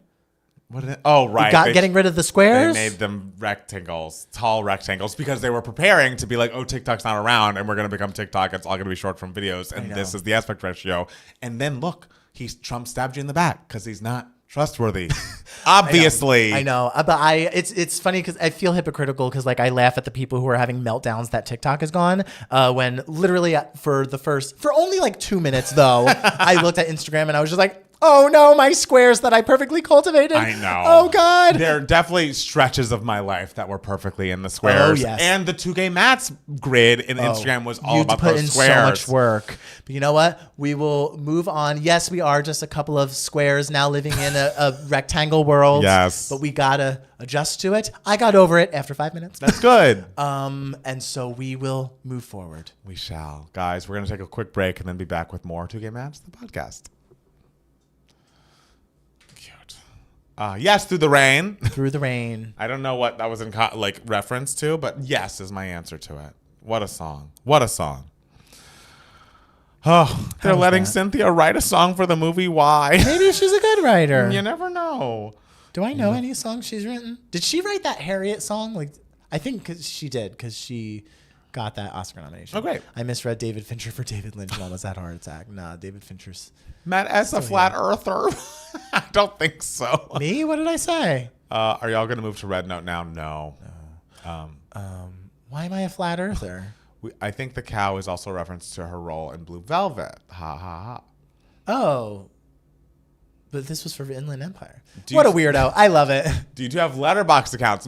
You guys should bully Matt Steele into making a letterbox account. I will not do that. Everyone would be good. Everyone is desperate for me to get a letterbox People account. want to know. I can't join one more thing. I don't have the fucking bandwidth. Okay, all right. Maybe if we get enough patrons and this becomes my full-time job and I have time to sit. Yes. Then maybe do this. Give your letterbox. I'm so tired. I am working at a restaurant many days a week on my feet, and I'm just getting older. You're really on one today. I can't do a letterbox situation. Yes, that'll be a post 2Gay Matt's full-time job. Do I have any niche horror movie recommendations? Ooh, there's a movie called The Other Sister that I like. Or am I thinking of the drama with Juliette Lewis? A Tale of Two Sisters. That's what I'm thinking of. I think I forget if it's Korean or Japanese. A Tale of Two Sisters. Montrez wants to know if we heard about Brandy releasing a memoir in October, and I did hear about that, and I'm excited about it. Oh, that's kind of cool. I want to know what she's got to say, because she's been around, darling. Yeah. If you're using AR for visuals or for actors, I missed it. Sorry. That's why I never joined TikTok. It's too much. It is a lot. And the thing with TikTok is just like the entire thing is algorithm dictated to you. And I can't. I need to have some control over what I'm seeing. My social media. Yeah. Blue Sky is good about that. Blue Sky is very if you want to see who you're following, we will show you in the order in which it was posted, which is isn't that what it always was? Like Instagram used to be that. And instead we're doing algorithm shit all the time. It's weird. Because I said it's a rectangular world now. That's funny. God, vertical content is so fucking ugly. You're all on crack. I also don't know how I'm gonna make the things look good on the I am Matt's so Instagram. sorry. But I'll figure it out. I need control over what I watch or see. It's true. Cabin by the Lake. That's a classic, underrated, scary movie I loved as a kid. Not millennials out of bandwidth. Yeah, we are. I mean, I get it. We are carrying a big burden because the people above us are screwing it up. People below us are screwing it up. I know. No offense to anyone are we there. eventually going to have vertical movies? Don't even say that. Matt Steele will literally self-combust. Girl, AI the fuck out of a Hungarian accent, but do not give me a vertical movie. People should move to Blue Sky. I'm enjoying my Blue Sky experience. Didn't Brandy date Kobe Bryant? Maybe Diddy. Did she date Diddy too? Oh, is that going to be in the memoir? I felt like she dated Mace. I never know who dated who. I think Brandy might have dated Wanye from Boyz II Men. Hi, DJ Bob. Hi, DJ Bob. But also I need to quit social media. I wonder if social media is on the outs. It does feel like at some point we are getting worn out. Yeah. I love Blue Sky. She went to prom with Kobe. Oh, cool. Oh, that's kind of fun. That's very cool. Also, I just feel like we as a culture don't discuss Brandy was such a fucking huge star. Yeah. And she should still be, but she was everywhere. Yeah. Had her own fucking show while she was top of the pop charts. That's a schedule. That was quite the schedule. Her and Miley could have gone neck and neck. The thing about Blue Skies, it's also like Mastodon in that it's federated. What is Mastodon again? What's Mastodon? I feel like I heard that word a lot in like a span of a week a few years ago, and then I never heard it again. I'm on YouTube, Blue Skies, Substack, and Red Note. Millennial. I don't understand what Substack is. It's like newsletters, I think. I don't have time. I think it's newsletters. I don't have time for that. Yeah, no. I mean, again, I told you this is a year of my monofocus. My monofocus is 2K Mats. And 2K Mats' base is on YouTube. I'll make some vertical shit. Sure. I'll post it if we gotta. If we gotta. But don't call us TikTokers. YouTube, which you've been called. So, or someone met you to my fucking face. Someone met you at a restaurant. Was like, oh my God, I know you from TikTok. And I'm like, get out. Wait, did y'all see Brandy's movie Front Room? It was so wild. No, I never saw it. Oh, no, I didn't see it, but it has, what's her name? The fucking brilliant actress. Catherine Hunter. Brilliant actress. Millennials should be talking about how normal they are about social media compared to everyone else. We really fucking are. I mean, we just know how to use it, but also do other things. Yeah. Multi-streaming on Twitch. I mean, we won't be multi-streaming on Twitch, but we will go to, as long as I have YouTube and Patreon, I'm good. That's the thing. Patreon's really great. I know that we're, promoting ourselves, but if everyone's like creators should be paid, as creators who've been doing this for over a decade, people get paid on Patreon, period. Yeah. Like, it's like we have to do so much less, and we do some, but we have to do so much less branded content. And like the goal is to keep this balance, but just grow everything. Because it's like, I don't want to have to react to things I really fully don't care about for a check. Yeah. And if Patreon, we can do whatever we want. Yeah, it's nice. And our Flow reaction's coming tomorrow. Not the full album, but several songs. We might do a Flow part 2 because they have so many music videos. But spoiler, we love them. Matt Steele loves them. It's great. Great. Fantastic. Those songs? Objectively great. Even though I have other social media accounts, I hardly ever remember to look at them. Mm-hmm. I like look out of them by habit. Like I hit the Facebook app by habit. I just like look at it and then I go, like I don't interact on Facebook anymore. Right. Honestly, like Twitter, I still have Twitter on my phone. I literally just look at it to be like, why is everyone suddenly screaming about AI and the Brutalist? But I don't interact that much. Like I did post something tonight, but social media should be banned except for the cute animals. Grace has got a point. Girl, we ushered in the birth of social media. We were the pioneers of MySpace. We've seen it all. Don't come for us. Yes. We were the people who realized like this is like something fun and cute, but not a lifestyle. Like we didn't grow up being like, oh, this is our only form of entertainment. Right. The Flow reaction. Oh, also, sorry, the Flow reaction coming Tuesday. Excuse me. I completely deleted Facebook yesterday. Yes, I mean, mine's still around. I never go on it. I can't delete Facebook. Just because there's so much history of my life on there. Yeah. It's like, I need these pictures. I need a place where if I want to be like, oh, let me find that picture from 2008. Like, that's my photo album. I need that. I mean, I don't need it. I need pictures. I don't need pictures. I need pictures. We've known for a long time social media can get very unhealthy. It's true. I love Flow. Flow. That thing is, the music is just so good. You can't argue with Emily K executive producing a girl group that all 3 of the members can sing and dance, and we're just in. And the songs are good. The songs are good, regardless of it all. Yeah, songs are good. My Gen X mom only watches YouTube videos lurking on Facebook. She has work friends on there, and that's it. Yeah, it is wild that like YouTube. I guess Google bought it, so maybe that's why they don't have like their CEO like bowing down to Trump. But it's like, how is YouTube, this oldest of them all, I know, still like a real thing? I know. I saved the important photos and left the rest behind. Chloe, and Hallie are awesome. Yes, I know they do a remix version of Soft. I haven't listened to they put out a deluxe edition of the album that I have not listened to that has like some collaborations on it. So maybe I should give that a listen to. Everyone, don't forget to like and subscribe. Oh, yes. You should really listen to Flow's entire album because the intro says, make sure you're listening from the beginning to the end. Yeah. Oh, I didn't. I've listened to the full album. I've only listened to 1, 2, 3. Maybe we will do that on Patreon one day. But you never know. You never know. Who knows what Patreon? I know. The world is our oyster. Maybe one day we'll have a Substack. No, we won't. I mean, you honestly are more likely to do a Substack than me because like you love to write. And Substack's I'm writing. I don't I don't love just writing my thoughts.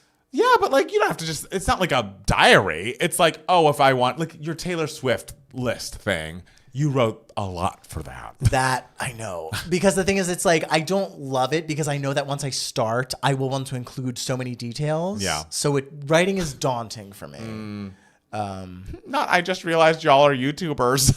That's funny. Gotta say, Matt S is giving Farm Boy here. Love that for you. Thank you. Yes, he loves a farm. You know my ex wore plaid. Well, because YouTube is more of an entertainment and video music platform as opposed to a social platform. Yeah. And YouTube is like, and it's like, yeah, things are recommended to you on YouTube, but like if you want to watch it, you have to be like, click on this. Yeah. Most people go on YouTube and search something they're looking for. Unless you do like the YouTube shorts, which I don't even know how one gets to the short. I mean, thank you for watching our shorts. Thank you, we love you. But it's just...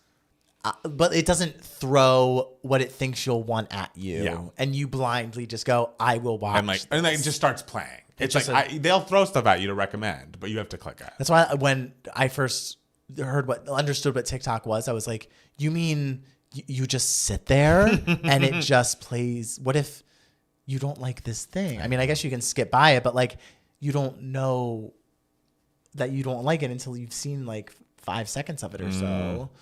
I don't know. I don't get the appeal of TikTok in the slightest. I'm so sorry. So Steele's 14 hours were fine. When it was down, he was like, okay. Well, I mean, when I saw those like notices and like the felon's name in there, I was like, oh no. Right. So they were not fine. Well, that's the end of the 14 hours because the 14 hours was when it was down and when it came back. But when it was down, his name was in there. Oh, it was like we're working with. It was like we're working with President. Yeah. I'm so addicted to YouTube shorts. Hey, I love that you love them. I'll like, if I see one that I'm like, oh yeah, I'd be interested in that, I'll like click on it and then I'll watch it and then I'm like done for the day. I'm like done. That's it. Yeah. Okay. Do you want to do part 2? Yeah. Yeah. Let's. What do if it. I was like, no? You're like, nah. I'm over I don't want to do it. I'm over it. Don't feel like that. Oh my god. Okay. Oh god. There we go. Okay. Guys, just like TikTok, we're back. We are back. We are back. Yes. But Matt Palmer, give us the propaganda first. Okay. It's not propaganda. It's just an ad, it's a guys. suggestion. If you enjoy us, if you enjoy the podcast, thank you so much for listening and or watching it. And also, if you go to your Spotify or your Apple Podcast and leave us a 5-star rating or review, we do only accept 5-star ratings. We don't accept any criticism ever. So if you have any, you've got to just write in a journal, close the journal, and throw it away. So this is propaganda. This is like, you will like us. No, but if you don't like us, you Follow us. can not like us, but just don't tell us about it. Just okay? don't tell us. We don't want to hear it. But if you really like us, you should go to patreon.com/2gaymats where you can get extra bonus content from us very often. You can join the Discord and hang out with friends you just haven't met yet. And it's just a fun place to be. We have a Flo reaction video coming on Tuesday of this week where we watch 3 music videos by Flo and discuss it. I had never seen 2 of those music videos, and Matt Steele had not even heard 2 of those songs. So it was exciting to get some eyes on Flo because the Discord has been talking about how incredible they are for so long. And they are. And they are. Yes. The kids are right. The kids are all right. Yeah. And Matt Steele. Yes. What section of the podcast are we This in? is Email My Heart. This is the section of the podcast where we answer any questions that you guys might have after I sift through the 8 emails that we get 10 minutes before the podcast starts. I know. They know exactly when we record. Y'all are procrastinators, okay? And it just stresses me out. We got like 6 new emails literally like 10 minutes before we went live. How many are we doing today? We're going to do 3. Okay. So we have an email from... Actually, we're not going to do a trader's email because it's going to be our... Spoiler. Give me moments. It's Give Me Moments. Yes. So we'll do that last.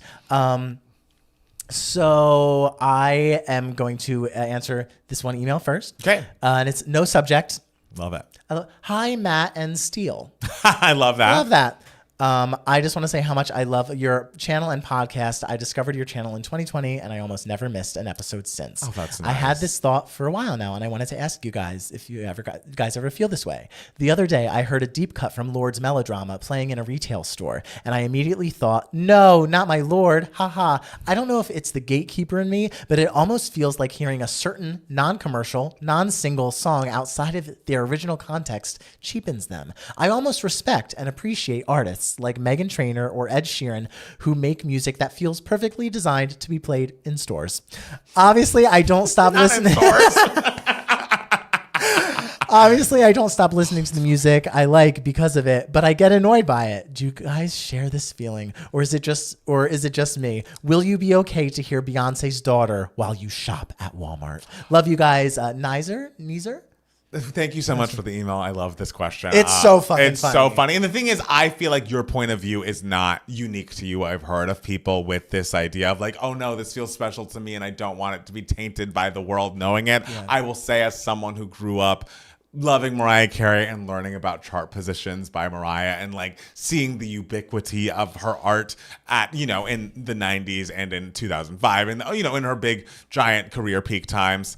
I love when people find the non-singles and when they get spread across the world, because like if that didn't happen, we may never have gotten the all too well 10-minute version. Like I need there to be fan favorites that make it to the radio. I love when songs go viral from being licensed in movies like 20 years after they came out and people had never heard of it before, even though it's like, oh, I get it. Other people are out in the world hearing this song that I've loved for so long, but like, when I love music, I love to share it with everyone I know. Like, I will sit everyone down and be like, this is a song called Outside by Mariah Carey, and it changed my life, and here's why. Yeah. Let's listen. And, like, does it not make you cackle when you are in a Target and you hear hard feelings? Like, just a random album track from Lord's brilliant album melodrama. Like it to me, I'm amused by. Right. I don't think it cheapens it at all, because I'm just like, you better fucking go Walmart. I know. And it's also like, oh, there is some gay that is making the choice to play this song. Homo manager. And it's like, who is sitting in that office. I know. If you choose to play Daughter in the H&M you work at, you better work, bitch. You're a fucking queen. You're an icon. So I'm sorry I can't relate,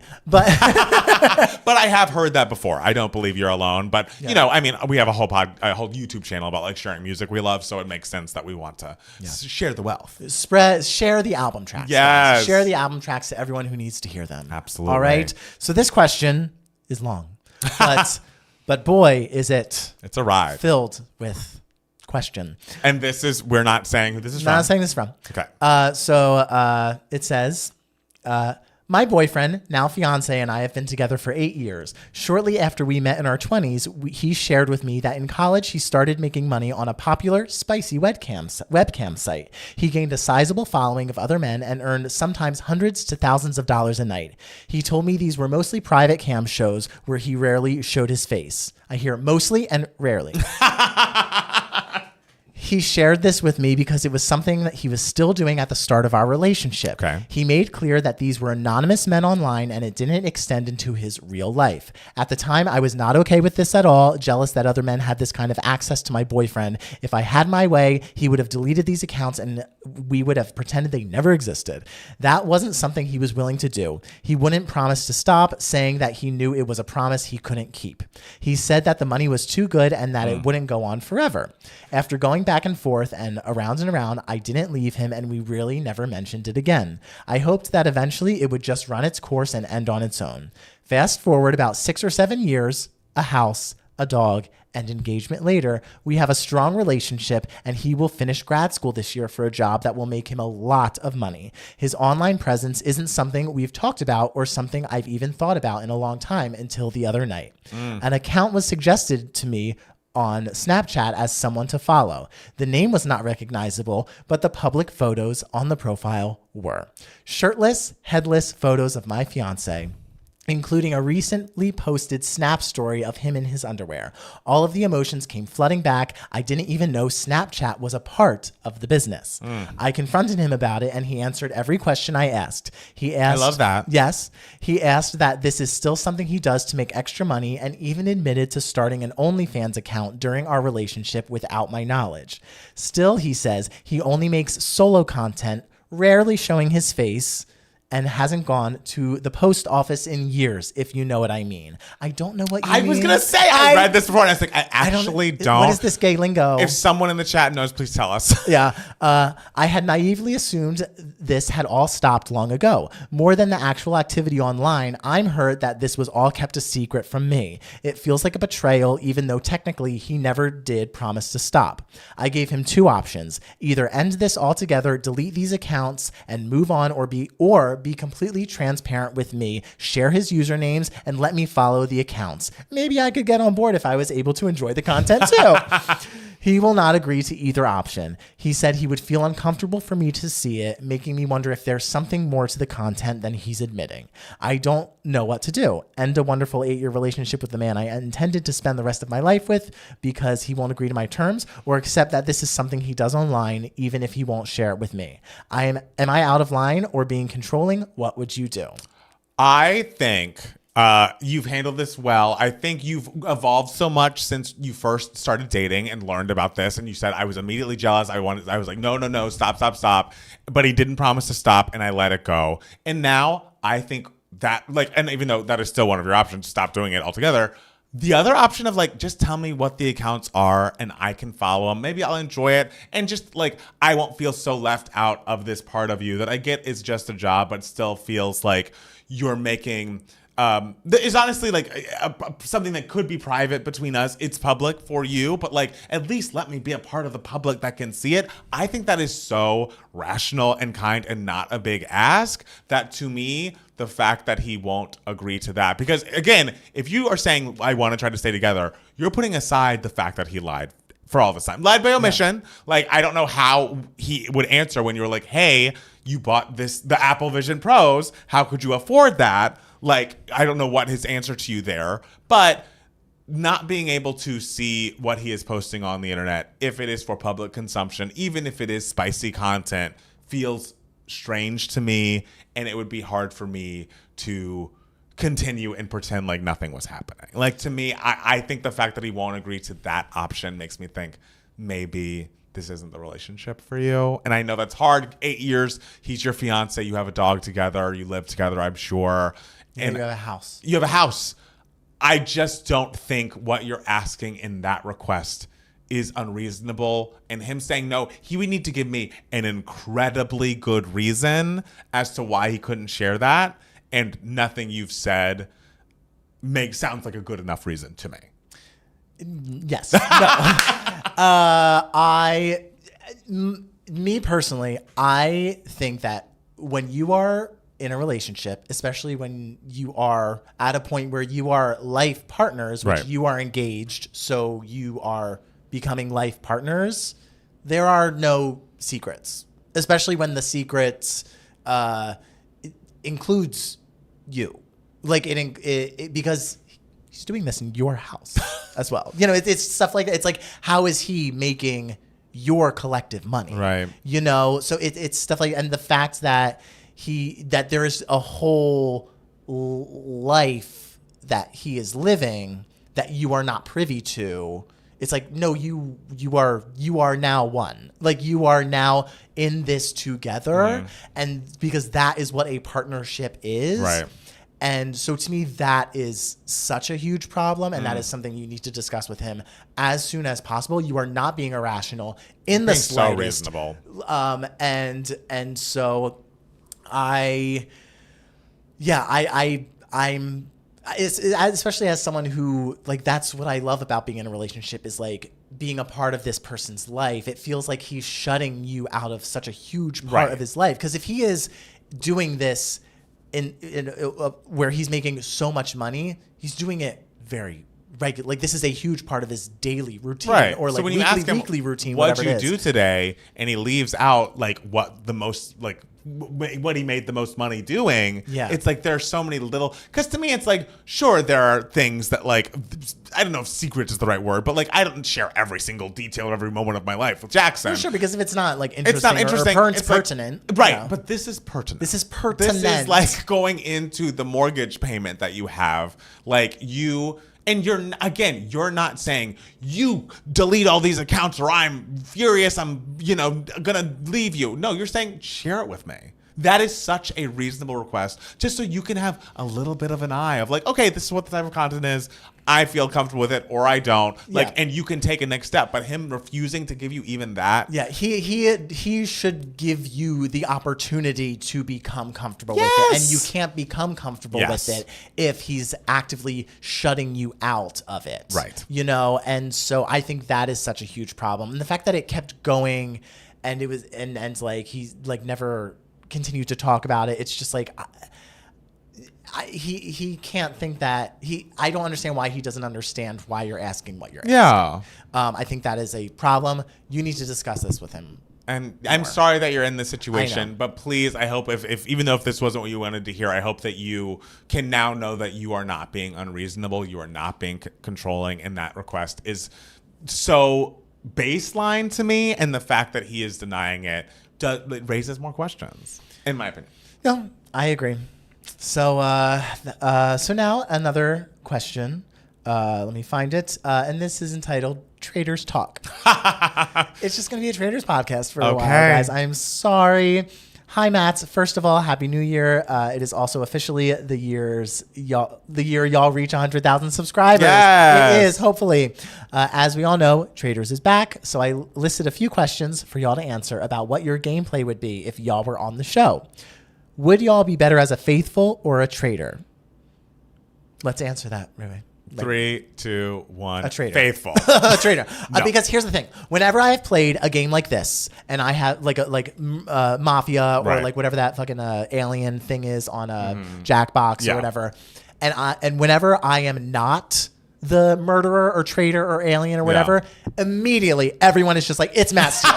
I guess I have that face where people are just like, it is Matt Steele. It is Matt Steele. It has to be him. He's so innocent. It's also, and it's like, this was chosen at random. You come in with like capital A actor. So it's like, that means like, oh, you're good at lying. So truly, I am always the fucking first out when I am the innocent one. Right. But I have on occasion won games as an alien, as a murderer, as a whatever. Yeah. So with that record, those statistics prove that I would be better as a trader, which is weird because I'd be freaking out the whole time. Right. I think being a trader is just too much pressure. I could do it, but I as you probably have seen in some of our videos or on the podcast, lying doesn't come easily for me. If I don't like something, if I like, it's all over my face. I bet I could figure it out, but it like wouldn't be a comfortable task, and someone could find me out, I think. But if I were a faithful, I would be like a dog with a bone. I'd be, as much as I get on Pilot Pete last season and Dylan this season, that's what I would be like. No, I know I'm right. Yeah. And I can tell. Yeah. I can tell. I'm sorry. I can tell. You would be insufferable. I would be insufferable. Like on TV with the stakes as high as they are. Yes. $200,000 cash 50. prize, whatever it is. It should be $1 million. The fact that it hasn't been upped from in between seasons 2 and season 3, it's like, this show's won an Emmy. Yes, this show is the biggest thing now. Out of this season's cast, who would you form an alliance with? I thought about this. Danielle Reyes.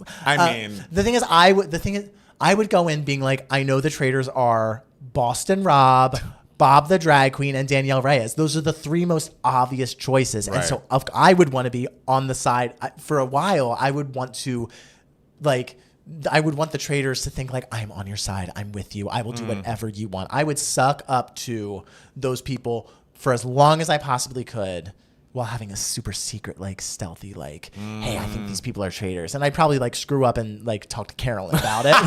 But I would align with the people who I was like, I'm positive these people are traders. Interesting. And to me, those were obvious choices. They do seem like obvious choices. For me, if I was trying to align with someone, I would want it to be because the way I would play the game would be like low key faithful. I would say until she got into that box and like was told to say something, I would say Sierra. It's like, I want you to play a game where it's like there are no targets on your back.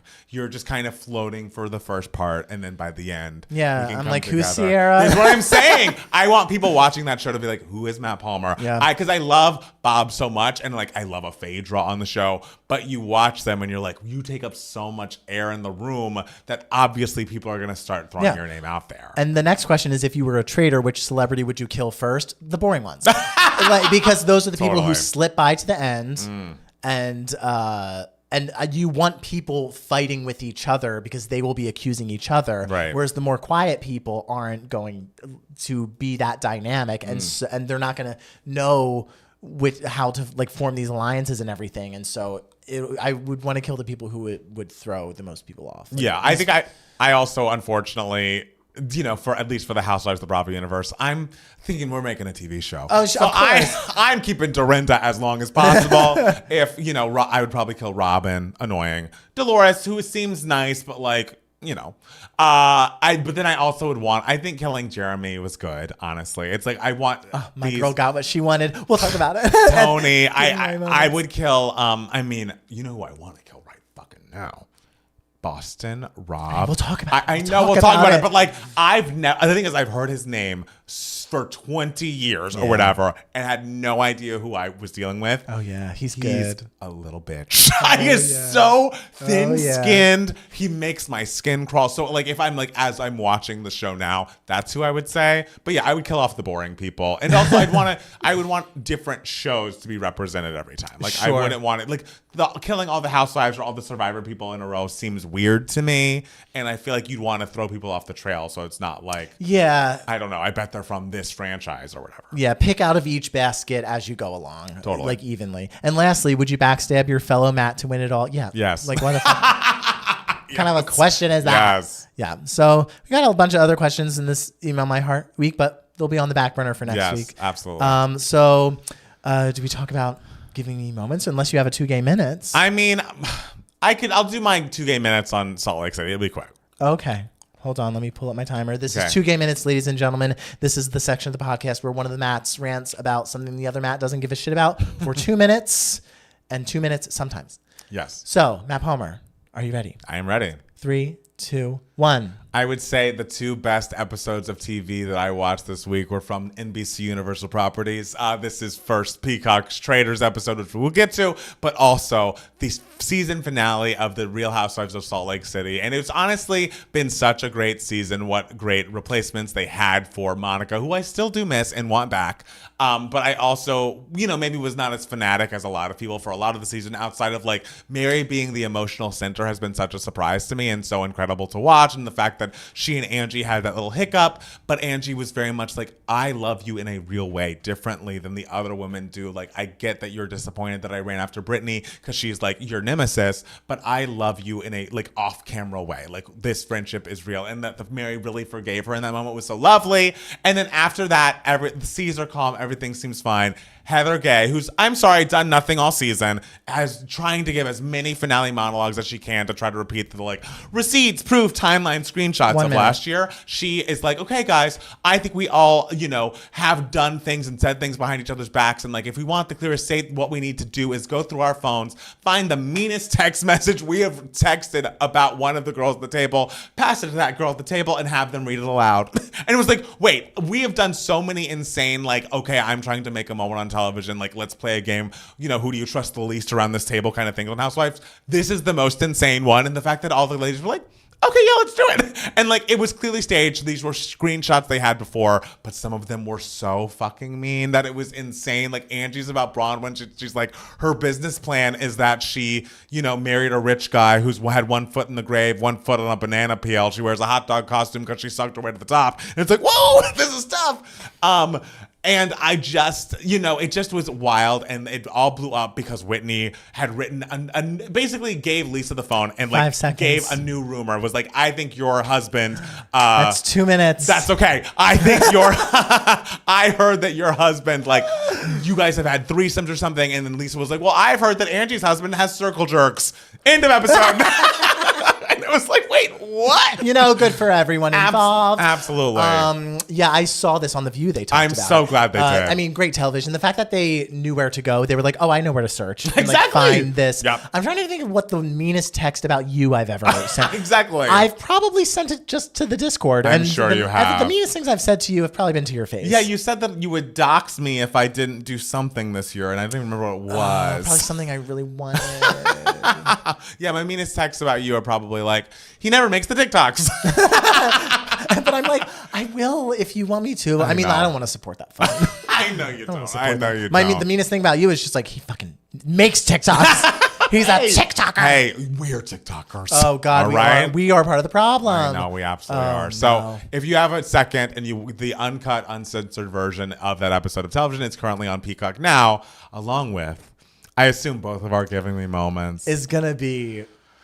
Well, I have a movie too, but we can talk about that after Traders. Okay, let's do Traders first. This most recent episode of Traders, the third. Yes, season 3, episode 4. Holy fucking shit. I'm like, what? Spoiler alert, by the way, if you don't want to be spoiled about Traitors season 3, stop listening now. Okay, yeah. So I went in very nervous because I knew my girl Danielle was accused by Jeremy from Survivor. Yes. And so went in, and then the cliffhanger in the episode prior was like Gabby heard Danielle's voice in the closet where I love Gabby, by the way. Oh, Gabby's great. Icon. The Bambi Alliance, and they're like, we call ourselves the Bambis because we have big eyes. It's like, okay, I love that. Also, you're all lesbians. Why are we not discussing iconic. And so I was like, oh no, the beginning of the next episode is gonna be rough because she's gonna be like, Danielle was in the closet. But then the beginning of the episode when all the traitors left the closet, and then what's his name, Dylan was like, hey, this closet door's open, and Danielle Reyes walked right back in and was just like, oh, it is, isn't it? So Danielle had an alibi to be like, oh well, Dylan and I found the closet, and she like fessed up to it, like I was in the closet, I have nothing to hide and everything because we found it, someone else was in there before us. And Dylan could be like, yeah, she was in the closet with me and wondering what it was, and Bob the drag queen was just like, I was in there too. So I was just like, my girl just saved herself. And also, she successfully killed Jeremy when Jeremy was gunning after her. It's like, other people didn't want Jeremy dead, but Danielle was like, he's dying. Fuck y'all. Fuck you, Carolyn. Fuck you, Bob. Fuck you, everyone. Yes. I want Jeremy dead. And my girl got what she wanted.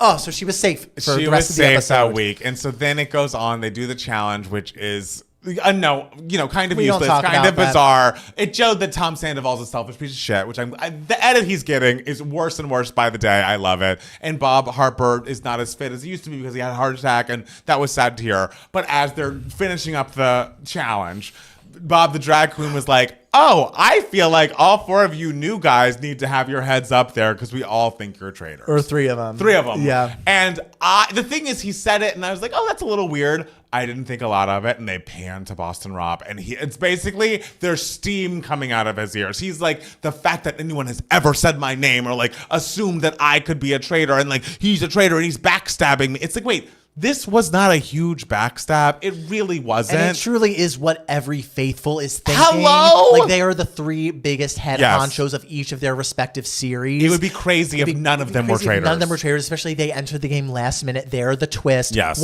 At least one of them is a fucking traitor. Period. And so I assume Bob the drag queen was just like, this is what a faithful would say. Exactly. And so, but Boston Rob, but I also guarantee you Boston Rob was probably just like, you know what would be good TV? I just went after him. I don't think it even was that. I just found him to be so slimy and disgusting and like he's only worried about himself, which I guess is the Survivor game. But in Traitors, you have other traitors. It's so early to really campaign to get a traitor out. And the fact that he knew Dylan has spent the last 2 roundtables coming after Bob, and he's rallying the troops behind everybody. It's just, and I also, maybe this is me being sensitive, I don't like how Boston Rob was like, we're going after the queen, going after Bob the queen. It's like, say Bob the drag queen's full fucking name. I mean, are you homophobe? Rob. His full name is Bob the drag queen. He is the drag queen. It just was like, okay, guys, you got rid of Dorinda. You got rid of every person that I was interested in. Tony. You got rid of Jeremy. He's a big guy, like Survivor. Yes. He's a huge, yeah. And we've gotten rid of Ayan, and now we've gotten rid of Bob. Bitch, what am I watching? Who are the stars here? Danielle Reyes is the star. I like her, and I'm excited. That preview for next week made me excited about her. It makes me nervous because I'm like, they're going to... The thing that Traitors is very good at is like thinking it's going to do one thing and then it totally does a different thing. Like for the first half of this episode, you had no idea that Bob was going to leave. I know. Like, and until this moment, and it was like, oh shit. And so Rob like rallies the troops and he's like, we're going after the drag queen. And the thing is, Bob also knew like, this makes me look good because it's like a traitor wouldn't turn on a traitor so soon, so no one will think I am a traitor. And that round table where Boston Rob just turns to Bob and is just like, I think you're a traitor. That shot is cinema. That camera person was probably like, oh my God, yes, we got it. And then Bob's reaction, the quivering hand. He's so shaking. So furious. Understandable. I know. And it was frustrating me so much because it's like what Bob needed to say was like, okay, if you're my fellow traitor going to come after me, I'm now going to lean into the logical reasons why you, Right. sir, are Right. a traitor. It's what I said before. One of the three of them has to be a traitor. And when I said that, immediately someone is coming after me. Right. That person, Boston Rob, must be a traitor. And that's what Bob should have said. But he was so like taken aback. He was know. so surprising that he was going to come at him in this way, especially after the first half of the roundtable was not about this at all. It was about, because they were like Danielle and like all those people, they were successfully like pinning it on both, like, what are their names? Nikki and Sierra. Like there was a good plan that was Yes. pragmatic, where it was like, we will pin it on Nikki or Sierra. That way, one, because they were both in the coffin, they're suspicious. Yeah. Like we'll get one out this week this round, and then the next round, the other one's left over that people are still suspecting. That's 1-2. It would have been great. It would have been great. But then Rob just threw a wrench in it all, and Danielle Reyes was just like, I know where this is going. I need to betray my best friend. That was horrible. Like the fact that like Rob did this without consulting. I mean, he told them like, I think this is where the votes are going, but he never said, I'm going to be the one to lead this charge. No. So Danielle Reyes, like the queen she fucking is, next episode in the previews is just like, we are going after Boston And Rob. Carolyn's like, this isn't a team. Everyone is like lifting Rob on their shoulders for getting a traitor job. This is not a team. I know now, and like now, like Boston Rob looks like this wonderful person who's in it for the people, and it's the same thing as a certain felon who's about to get inaugurated. Right. Like people are like, oh wow, he did this thing that he actually didn't do. Right. And luckily, it's all a ruse. It's all a scheme. Luckily, Danielle is onto it. Carolyn's onto it. And also Wes. Yes. At the end of that episode, and I hate rooting for Wes, but whatever. When Wes was like, the only way you can be 100% certain that someone is a traitor is if you are one too.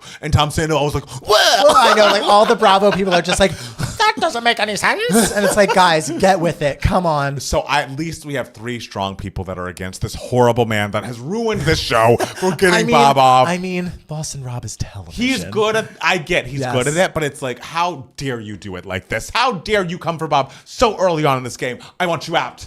And next time we're sitting here, I want him out of the fucking castle. I mean, I don't think it's going to happen next episode just because the preview like made it seem like that's what would happen. So it's like they're going to throw a twist at us. Something else is going to happen. So I wonder if Danielle Reyes is going to be like, not this time. Like next time you got to do it when he least expects it. But so Danielle, she got the brilliant edit in the beginning and then she got the tearful edit. I just betrayed my best friend. What am I going to do? And then she just flipped it on. And she's like, okay. And I'm like, this is my baby girl. This is the Danielle Reyes from over 20 fucking years ago who was the best Big Brother player to never win. Yes. If I were you, I'd be... And Danielle, I do like, but if I were you, I'd be very happy because the beginning of the episode was not feeling good for her. Good. But by the end, no one was saying her name. Yeah, no one was saying I know. And so I hope Rob doesn't somehow...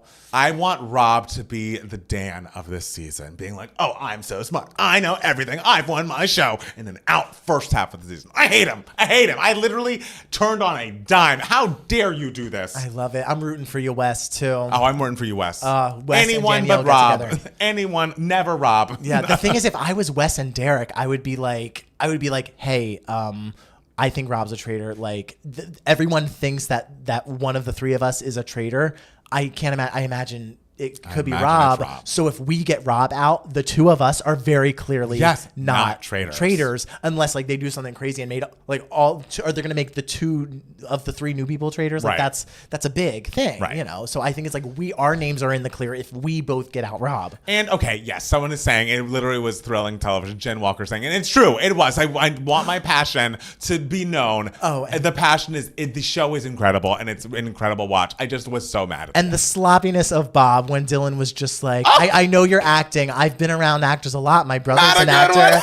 And Bob just goes, not a good one. I mean, iconic. How rude. You bitch. How dare you go after Troy Bolton like that? It just was a low blow. It was an easy read. It was a low blow. Low fucking blow. Oh, when he said it, I was like, It was a low It made me cackle. It made me cackle. I was thrilled. And who was it? Dolores that was just like, that's just me. Yeah. Or was it and Robin? I think your brother's a good actor. It was something Dolores.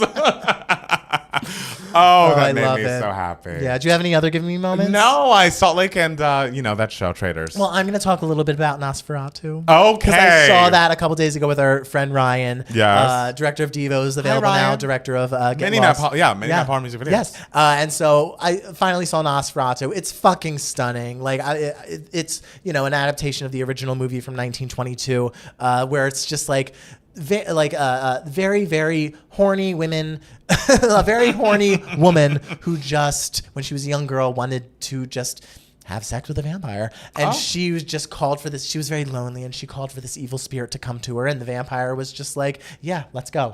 And so then years later, this woman is married, but she still has these horrible dreams and everything. Like this vampire who had sex with her years prior was still haunting her. But her husband was just like, oh, these dreams are nothing. So the husband goes to Romania because he's a real estate guy, and he tries to, and because he's assigned to sell this German castle to this Romanian guy in a castle, and the Romanian guy is dead and a vampire, and also happens to be the vampire that his wife had sex with, and so. And so, okay. I was about to say hilarity ensues, but that's the wrong word. Okay. Insanity ensues. Perfect. And God, that woman is so horny for that vampire, and he's not even hot. Like he has holes in his skin. His skin's falling apart. But man, I guess when you want it, you want it. The heart wants what it wants. But aside from all that craziness, it's a fucking stunning movie. Robert Eggers did it. He did The Witch. He did The Northman, which I really loved. He did The Lighthouse. And just like, it's such a stunning movie, and just like really, really just like deeply eerie, and just it feels like a classic. And I'm glad that it's doing so well at the box office. My issue with all of his movies is like everyone in all of his movies is always so wet all the time. He always does these historical movies where in these time periods where everyone is just dirty, and there's always a lot of rain, and I hate being wet. You do. And so I hate looking at wet people. So I just see there's rain falling all the time and everyone's just wet. And so it's a deeply disturbing movie to watch, not just because she's having sex with a vampire and all this scary stuff is happening and people are dying and bleeding, but because everyone is wet all the time. And I'm just like, please, Robert Eggers, do a movie in a desert soon. Like, I'm begging you. I can't handle all the wetness. Some people like wetness. It creeps me out. But the movie was excellent. Great. So thank you for that. Yes, thank you, Mr. Eggers. Well, is there anything else you want to tell the people, Matt Steele? That we have a lot that's in store for us in the future. Yes. Don't worry. We will be here. We will be here. We're going to make it through. Help cheer you up. Yes. Trying times. And you guys cheer us up, too. So Yes. thank you very much for listening. Yes. And stay strong. Stay strong, stay safe, and we'll be back soon with more Two Gay Mats, the podcast. Bye. How was that? How do we do? Every hole is a goal? Is that a quote from the movie? No, I don't think that would be a quote in I don't this know. like historical gothic. That's what I'm just seeing. Michael posted That's about the it. contemporary version, Oh, where I it's like a gay guy see. who's like, I'm gonna have sex with that holy vampire. Yes. Man, I was so pissed at the end of Traders. I really was. I was on a high. I was furious. I was so excited. I just hate that man so much. I went nuts in that I Discord. hate him so much. It's just you just want to see the downfall. He's not winning. Like No. like that was too big of a thing No. to. And the thing is, when he arrived, like people knew we have to go after. We have to get rid of him. Yeah, they didn't even want him there. Yeah, exactly, because they knew. And I was so like neutral on this person. I was just like, well, I don't care about him. I don't know what he's done really. And then at the end of it, I was like, oh, off the island. The thing that worries me though is like I don't want any of the three big guys to win. I don't either. And the thing is, when there's so many, you got to knock them out, boom, boom, boom, Right. or else like.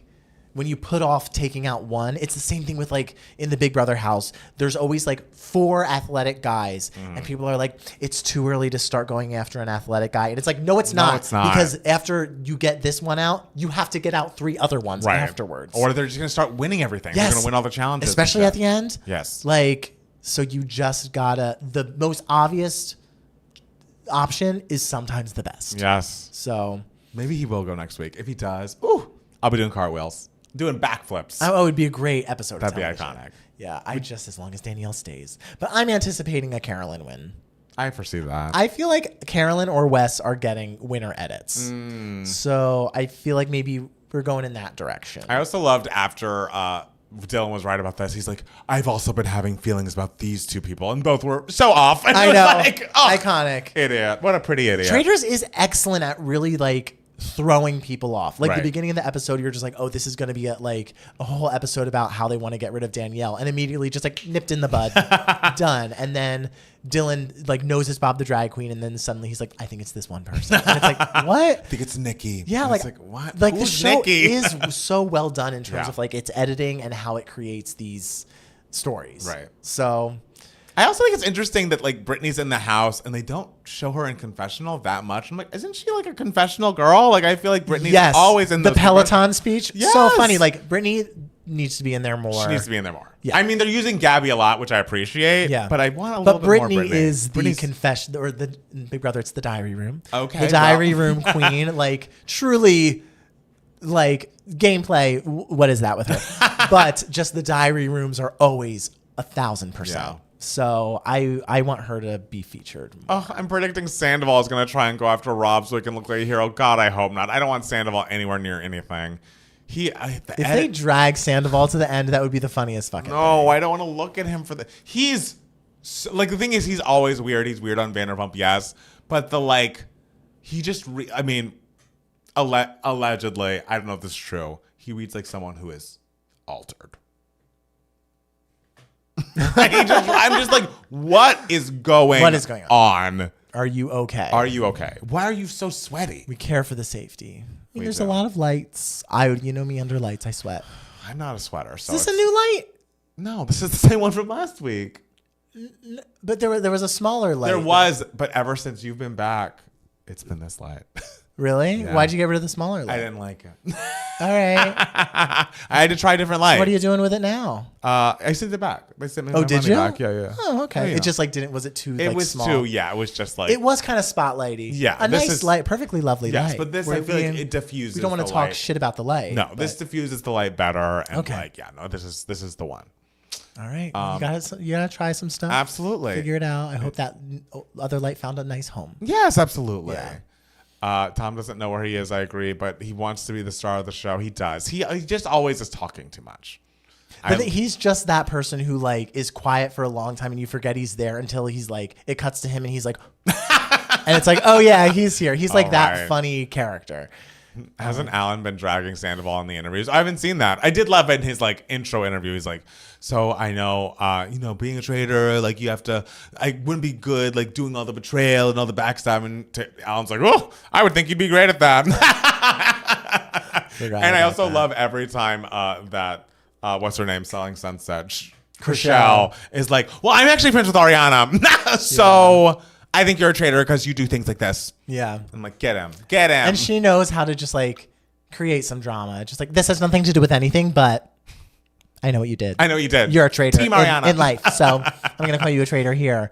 It's just the dynamic between the competition show people and the Bravo show It's people. so good. It's that is what makes the show. Do you so think fun. this season? I mean, I know you have your fave on here, but is season 3 better than season 2 for you so far? I think also because like I've come to terms with the fact that like the game is non-existent, Right. and I think the show has too. Yeah. Like I think like there's less focus on the challenges. Yeah, as thank well. God. Yeah, the challenges are a blip. Whenever they show the timer in the challengers, I'm always like, girl, this is so fake. It's fake. So I think the show really has found its footing from the beginning. The thing at Traders 2, it started off and I was kind of like, oh yeah, it's the same game. I don't really know how to really root for anyone here. But then as the season 2 ramped up, it was just like, oh. Yeah. So I think this has started off with right away. That's true. That's true. Unless they get rid of all the really Which good, interesting they're people. on the way to doing.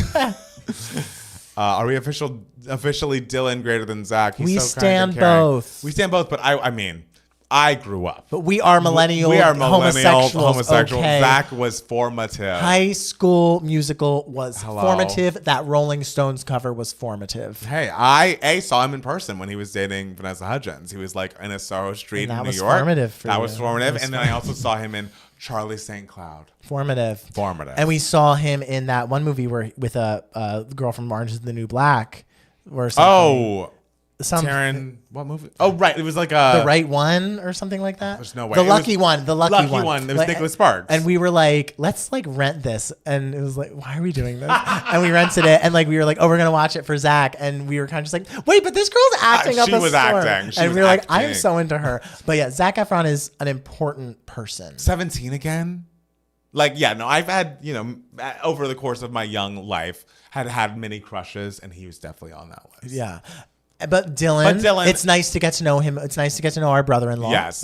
And Jackson was watching, and like I could tell he was like thinking how cute Dylan was. And then Dylan said something about like, well, I just trust her. We're both Aquariuses. And he was like, oh. I was like, yeah. When he said that, I was just like, oh no, Dylan, please. I mean, very LA. Yeah. Hey, I'd find another Taurus and team up. Because we're so grounded. Okay. Earthy. Yeah. Love luxury. Yeah. Stubborn. Oh, you would be screaming at that round table. I'd be quiet until I had to talk. Until you got accused and you'd be like, why are you looking at me? Why are you looking at me?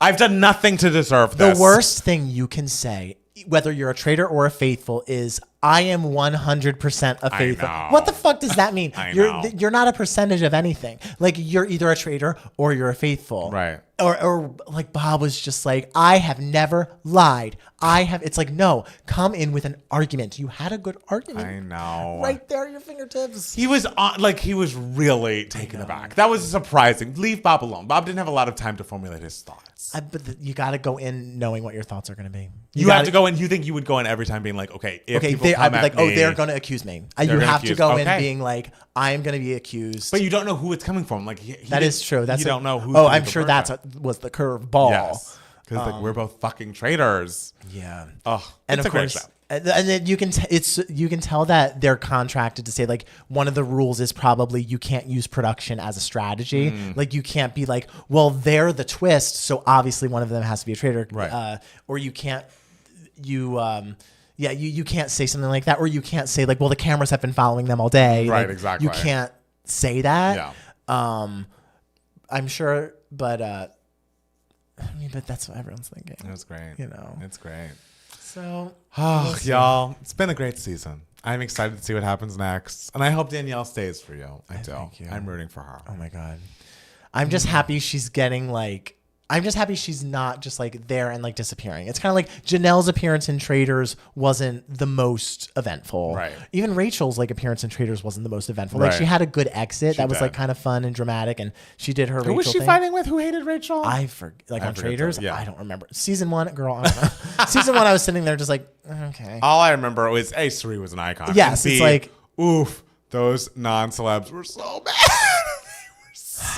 bad. They fixed the show. Because I'm thinking is I got why they were mad, like logically, but also Suri was like, I thought that reunion was preposterous. Sure. That Suri was playing the game and won. Like, what did you want her to do? The thing is, I guarantee you all those non-celebs are interesting people like in real life. It's just that when it comes to editing the show, like the producers are like, these are the people that like people are tuning in to see. Exactly. And so we have to feature them so much. Yeah. So the balance was weird, but it was bad. But yeah, so Danielle is getting like a much more just eventful edit than I was worried about her getting. That's good. And she's really getting an arc, and so I'm just happy that she's on the TV screen again. So glad. I'm so glad. Yeah.